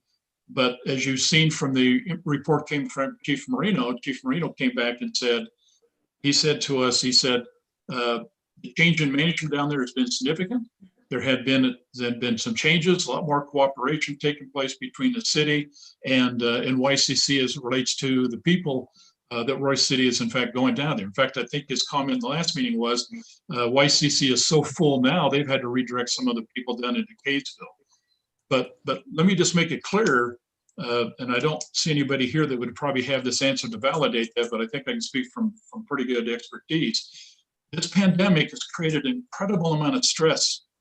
And one of the things that we are seeing nationally, and I suspect Utah's along that same lines, is we're seeing a lot of abuse happening in light of the fact that these people are being trapped, for a better word, in their homes.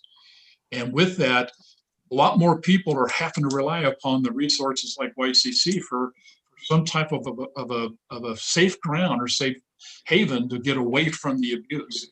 I like to tell you that isn't happening, but the fact of the matter is the evidence is saying that's the contrary. There is some real stress happening in our society, and Roy is not exempt from this. So, the investment into YCC or any other organization is valuable if in fact we still need to rely upon those. So hopefully that'll help. Okay. Well, that's why I voted for it when the chief said, with his new relationship with the lady in charge down there. And I just feel, I agree with you. There's just so much abuse and mental health issues right now.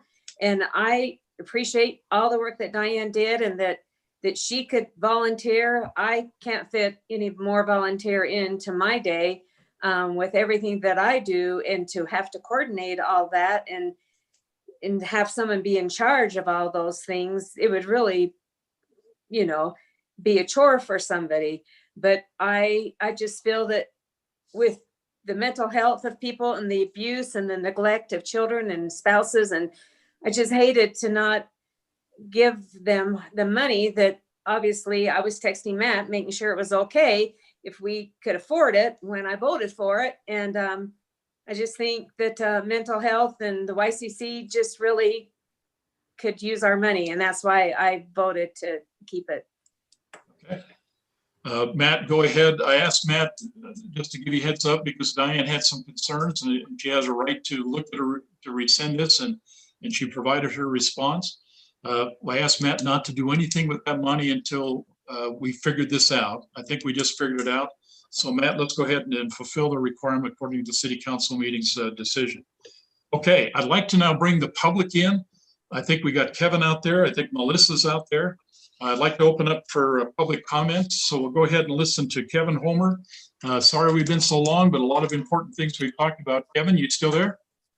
Yes, sir, I am. Please go ahead and talk to us. Oh, you guys.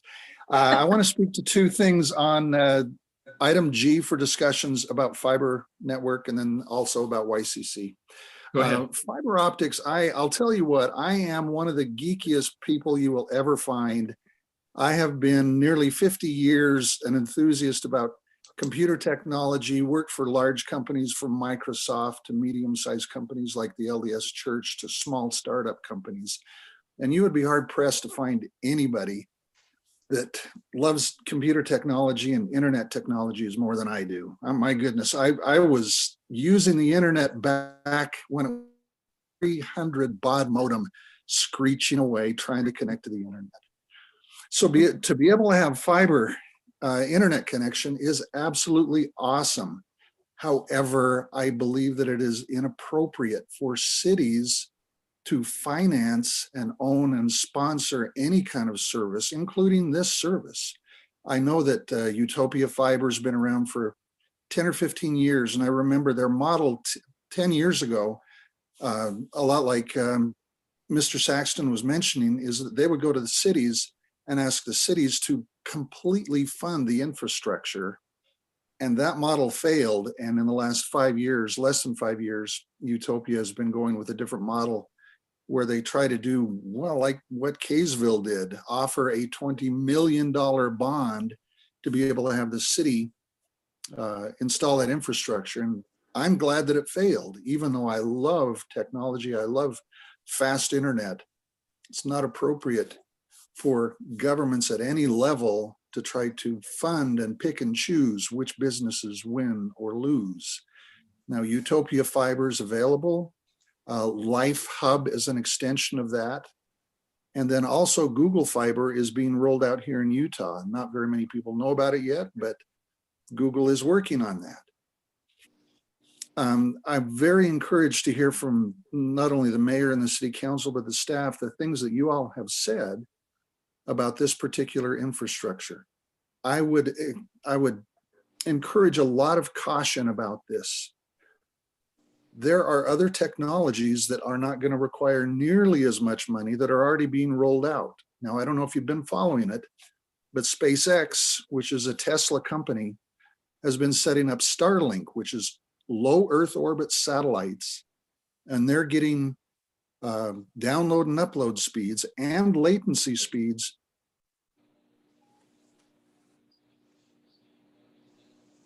Kevin, I think you've dropped off. I think he just muted himself. There we go. Okay, yeah, some silly person tried to call me on the phone. There are other technologies that are within 1 or 2 years of being rolled out. Already, Starlink has beta users here in North America.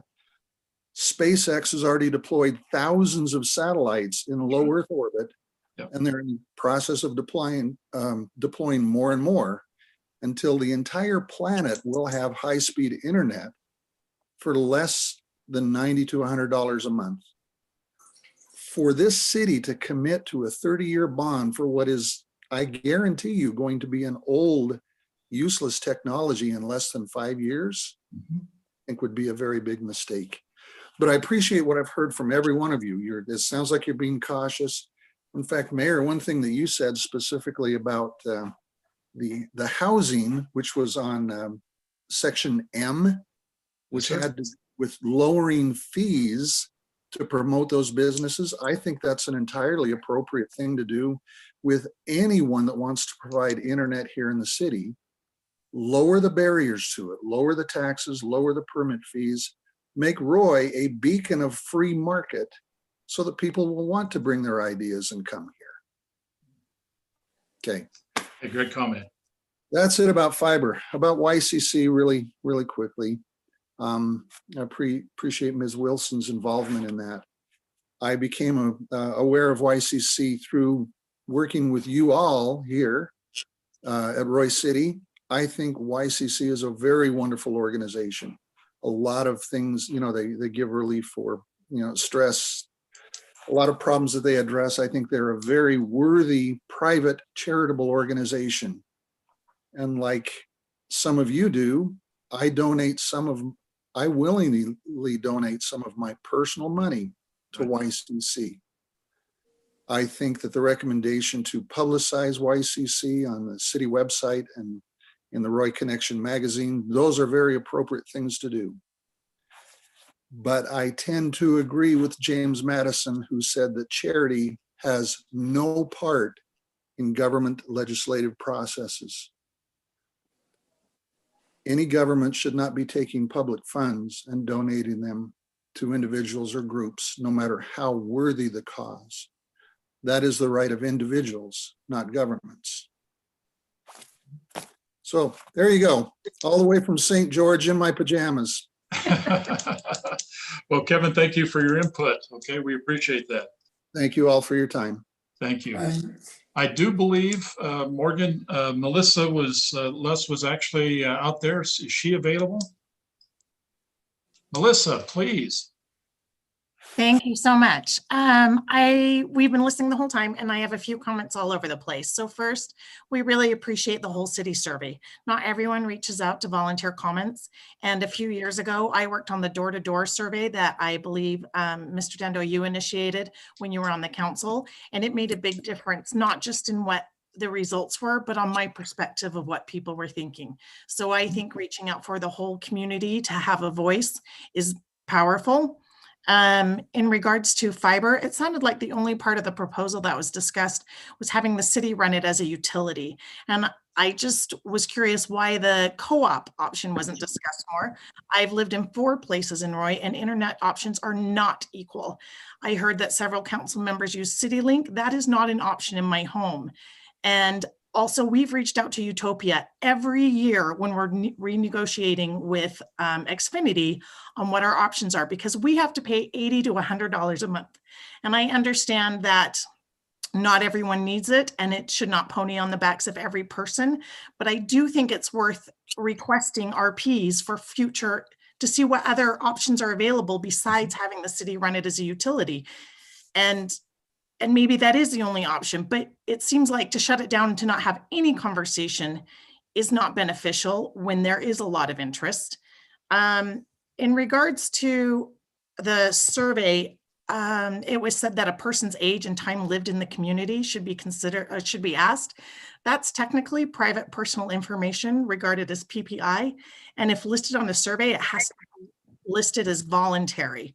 And so we highly agree that the questions need to be created by a survey company who's versed in the rights and privacy of individuals. And that way you don't add any liability to the council or the community at large. And that's all I have to say. Perfect. Hey, great comments. Thank you. And I wrote those down. Thank Melissa, you. thank you. Okay. We're at the city manager report. Matt, you have something you want to share with us? Yes, I do have a couple of items. First, as you know, we'd have a utilities shut-off process. That process during the holiday season, we wanted to permanently move that date from around the holidays to the second week in January, so they're not performed and shutting off people's utilities during the Christmas season. Typically every year we go forth and just push it off the week for after the holidays, but I wanted to make that announcement. So that shut off will be scheduled around January 14th. And what would that involve, Matt, just for the record?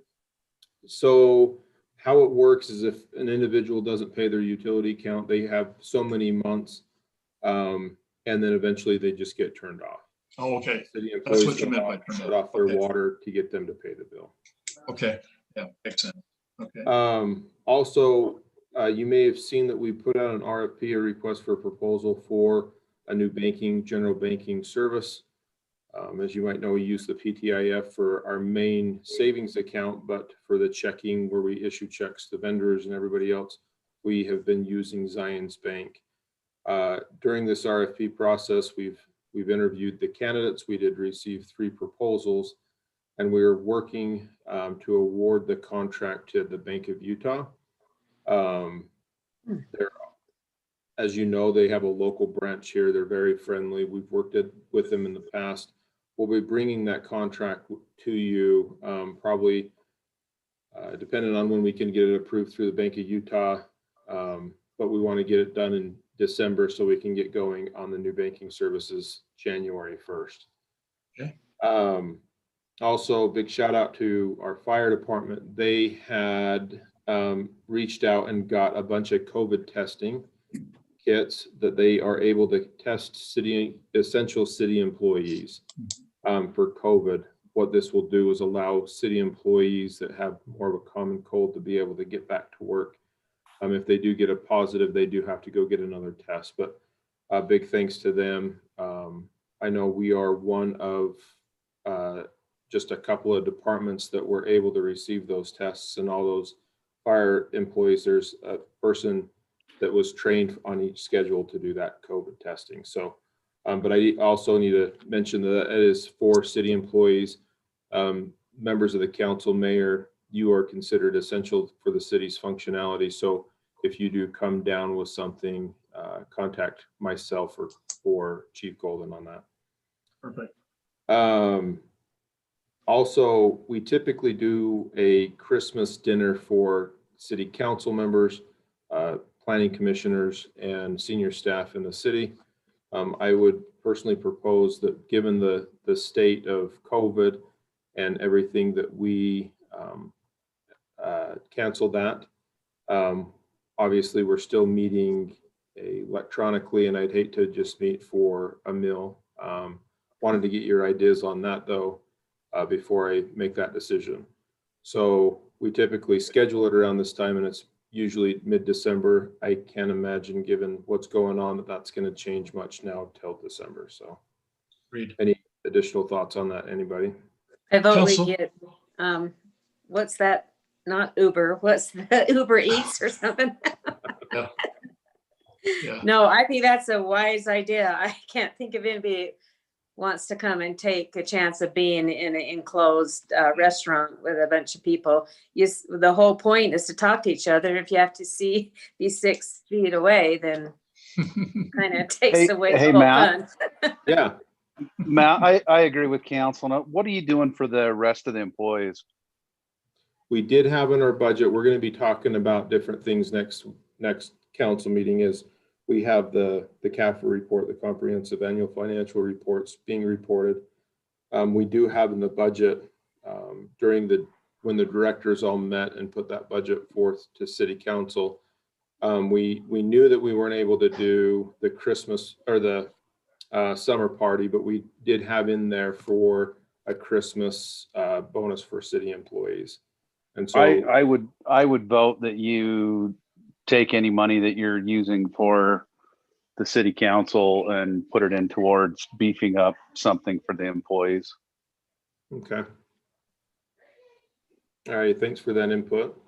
Anybody else have any suggestions? I was just going to ask about the lighting. If we still going to have somebody flip the switch to turn the lights on, and when that was going to be. Go ahead, Matt. I can, yes. So that was something that I was going to identify as well. Given the state of what's going on with COVID, we're going to do something a little bit more virtually. We're not inviting everybody out. We talked in a previous council meeting that mayor will be here with an individual to flip on those lights. Those lights will be presented or being flipped on next Monday. Okay. They typically do at 5:30, but we don't want a big crowd here at all. It's going to be a virtual thing that we're going to have on on Facebook. So, but we want to put a little bit more emphasis on getting people to come out other than just next Monday, but just throughout the holiday season to come out and see the lights, as our Public Works and Parks and Rec staff does a phenomenal job with those. Right. Also with Christmas lighting, we usually do a Christmas lighting decoration contest. We have asked, and this is going to be put in the newsletter, for nominations to be in no later than December 18th, given those nominations to city mayor and city council, and going around and looking at those Christmas lights during the holiday season. We're planning on doing a little award on January 5th. That award is, we're going to reach out to vendors and see if people would want to participate in that with us this year. So, but anyway, that's all I have for today, though. A great rundown. And by the way, if you've not taken part in that Christmas light contest that where the council guys run, you really ought to do that. We've done it for the last few years, and I'll tell you, some people in the city put some phenomenal lights up. They are really, really, really good. And interesting enough, to be honest with you, I've gone quite a few times now, but I've actually went to an address that was on my list that have signed up and passed a house, in fact, passed a couple of houses that, in all fairness, their lights were spectacular. They weren't on the list, but they were surely nice. And so when that happens, Morgan, I believe, and Matt will put that together. Just try to take advantage of that. You'll really enjoy that. And I think some of you have done that last year. It's a lot of fun. Okay, council, anything you'd like to share? Any comments you want to share with us? Yes, I'd like to. Hey, I had Diane? 2 people that were trying to get on Zoom and I guess weren't able to do that. And so they had texted me asking me for comments. Let's see. Mark Maluski, address 2003 West, 5200 South. He asked that I share that to the council, mayor, and recorder that several people were told they would be contacted about the meeting, but they had not been contacted, and they would like to see if they could have some extra effort in regards to that. And that he also asked that this is his feeling be shared. I feel like a necessary but huge change is being forced down our throats without giving people time to wash and cook the thing before forced swallowing commences. So I'll just share that. That was from Mark. Also, I have a comment from Christian Schreiner, SCHREINER, address 5251 South, 2250 West. And this is in reference to, I guess, recently there have been a lot of Facebook talk. All of us need to repeatedly tell the city council that some people in the defense community are heavily restricted or forbidden to use social media. Facebook regularly locks whole homes out of Facebook in their account if their account has received a nasty cyber attack. Facebook routinely prioritizes using its own secret rules. The postings it shows people, and especially on political topics, tends to filter out news that supports certain political positions. Upshot, no one can count on Facebook or other social media sites for getting news out to very many people. If you want to inform the whole city, you need to paper mail. The USPS does serve everyone. For an issue this big, one needs to put a series of articles in Roy Magazine, which is snail mailed out to the whole city, plus notices on the city homepage, not just a subpage of the city website, plus many social media platforms, plus emails to all registered voters. So these are 2 comments, and I gather that was in regards to the mixed use code that has been being discussed from those 2 people. Okay. I was going to ask you if that's what your impression was. Was it dealing with mixed use or was something else? I believe it's mixed use, it looks like, from what I gather. Okay. Who is in charge on Facebook of taking down posts? So many of the Facebook posts, we have a city page. We also have, like, the BAB has a page, fire department has a page, police department has a page, recreation has a page. As per policy, myself, Andy, or Brody the attorney and assistant city attorney reviews all those posts before they go out. However, I think this is more referring to the community pages that we have nothing to do with. So that is community of Roy City citizens. I think that's where this is referring to, and not the city Facebook pages where we have no authority over. So I think part two to that is, and maybe it's something you and Morgan can talk about. How can we the dynamics of this particular downtown district discussion that's taking place, really important, I think, and surely the survey is going to help us with that.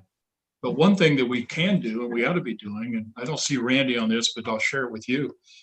Should we not use the magazine? Should we not use the Roy website to talk about what we're about to do and why, and why it's important that we do get the residents to sign up and be actively engaged in this? I don't know how this is going to be split out. According to the contract, they want to touch 800 to 1,000 people. Well, okay, I think that's the good answer. But that's assuming that when they reach out and make contact with them, that there's somebody on the other end who can and willing to be part of that. A lot of times, if I get a text or I get an email from someone I don't know, if it's a call from someone, I don't even answer it. I get so many calls across the country, I don't answer those anymore. So I think my comment would be is, to the extent that we can, we may, to kind of support what I think Diane was saying, the people are saying is we want to have more input on this. We want to understand it better. Let's see if there's ways by which what we do know and what is taking place, we can get that out of the magazine. We can get that on our Facebook page, or at least on our website, and try to make it a little bit easier to get access to. Maybe that will answer what Diane's is hearing from a resident, that we need to do more than what we're doing. Okay. Well, do we have everybody's email addresses in Roy? No, but quite a few, yes. But we have a lot. They are they put them in there for the utility services. Okay. Because they're like the bills. The only thing we do caution on is as we send more and more mail out, people tend to avoid what they signed up for. They would not want to, they want to get their utility bill and not another solicitation. So right. That's the only thing I caution you on. Well, the other thing I'll respectfully, the other thing I'll respectfully say is, how many conversations have we had during city council meeting, work sessions? People cannot say that they do not know about this. If they don't know about it, it's because they choose not to know about it. Right. I mean, this has been going on since the beginning of the year. It didn't just crop up overnight. If people want to get involved, they'll get involved. Do the survey. But you know what? That's one of the problems we've had in this city for a long time. You get the vocal minority, but the majority of people do not get involved. And as representative government, that's why we're elected, to make decisions for people. I can't say that enough. Council members need to reach out, talk to people as you do, but you are elected to represent your constituents. At some point, you have to vote the best way for them in the city. Okay, council. Okay, we've got a lot of good information. Appreciate the input. I just want to reiterate one last comment on our next city council meeting. Were you okay with having that 1 hour prior to city council meeting to do a little workshop on this document? Yes. Okay, so we've got more to work on. Let's just plan on, if it's okay, for our next city council meeting, which would be the 1st of December. Let's plan on an hour before. Let's pick up where we left off and just continue the dialogue as we watch the survey unfold. Okay. Yes. Okay. Anything else before I have a motion to adjourn? Okay. Do I have a motion to adjourn? I motion we adjourn. Okay. Do I have a second? Second. I see a second from a motion adjourned by Jackson, a second by Saxton. All in favor? Aye. Okay, any opposed? Hey, thank you. You guys have a safe day. Okay, Thanks thank so you. much, everyone. Have a good night. Good night. Thanks, Morgan.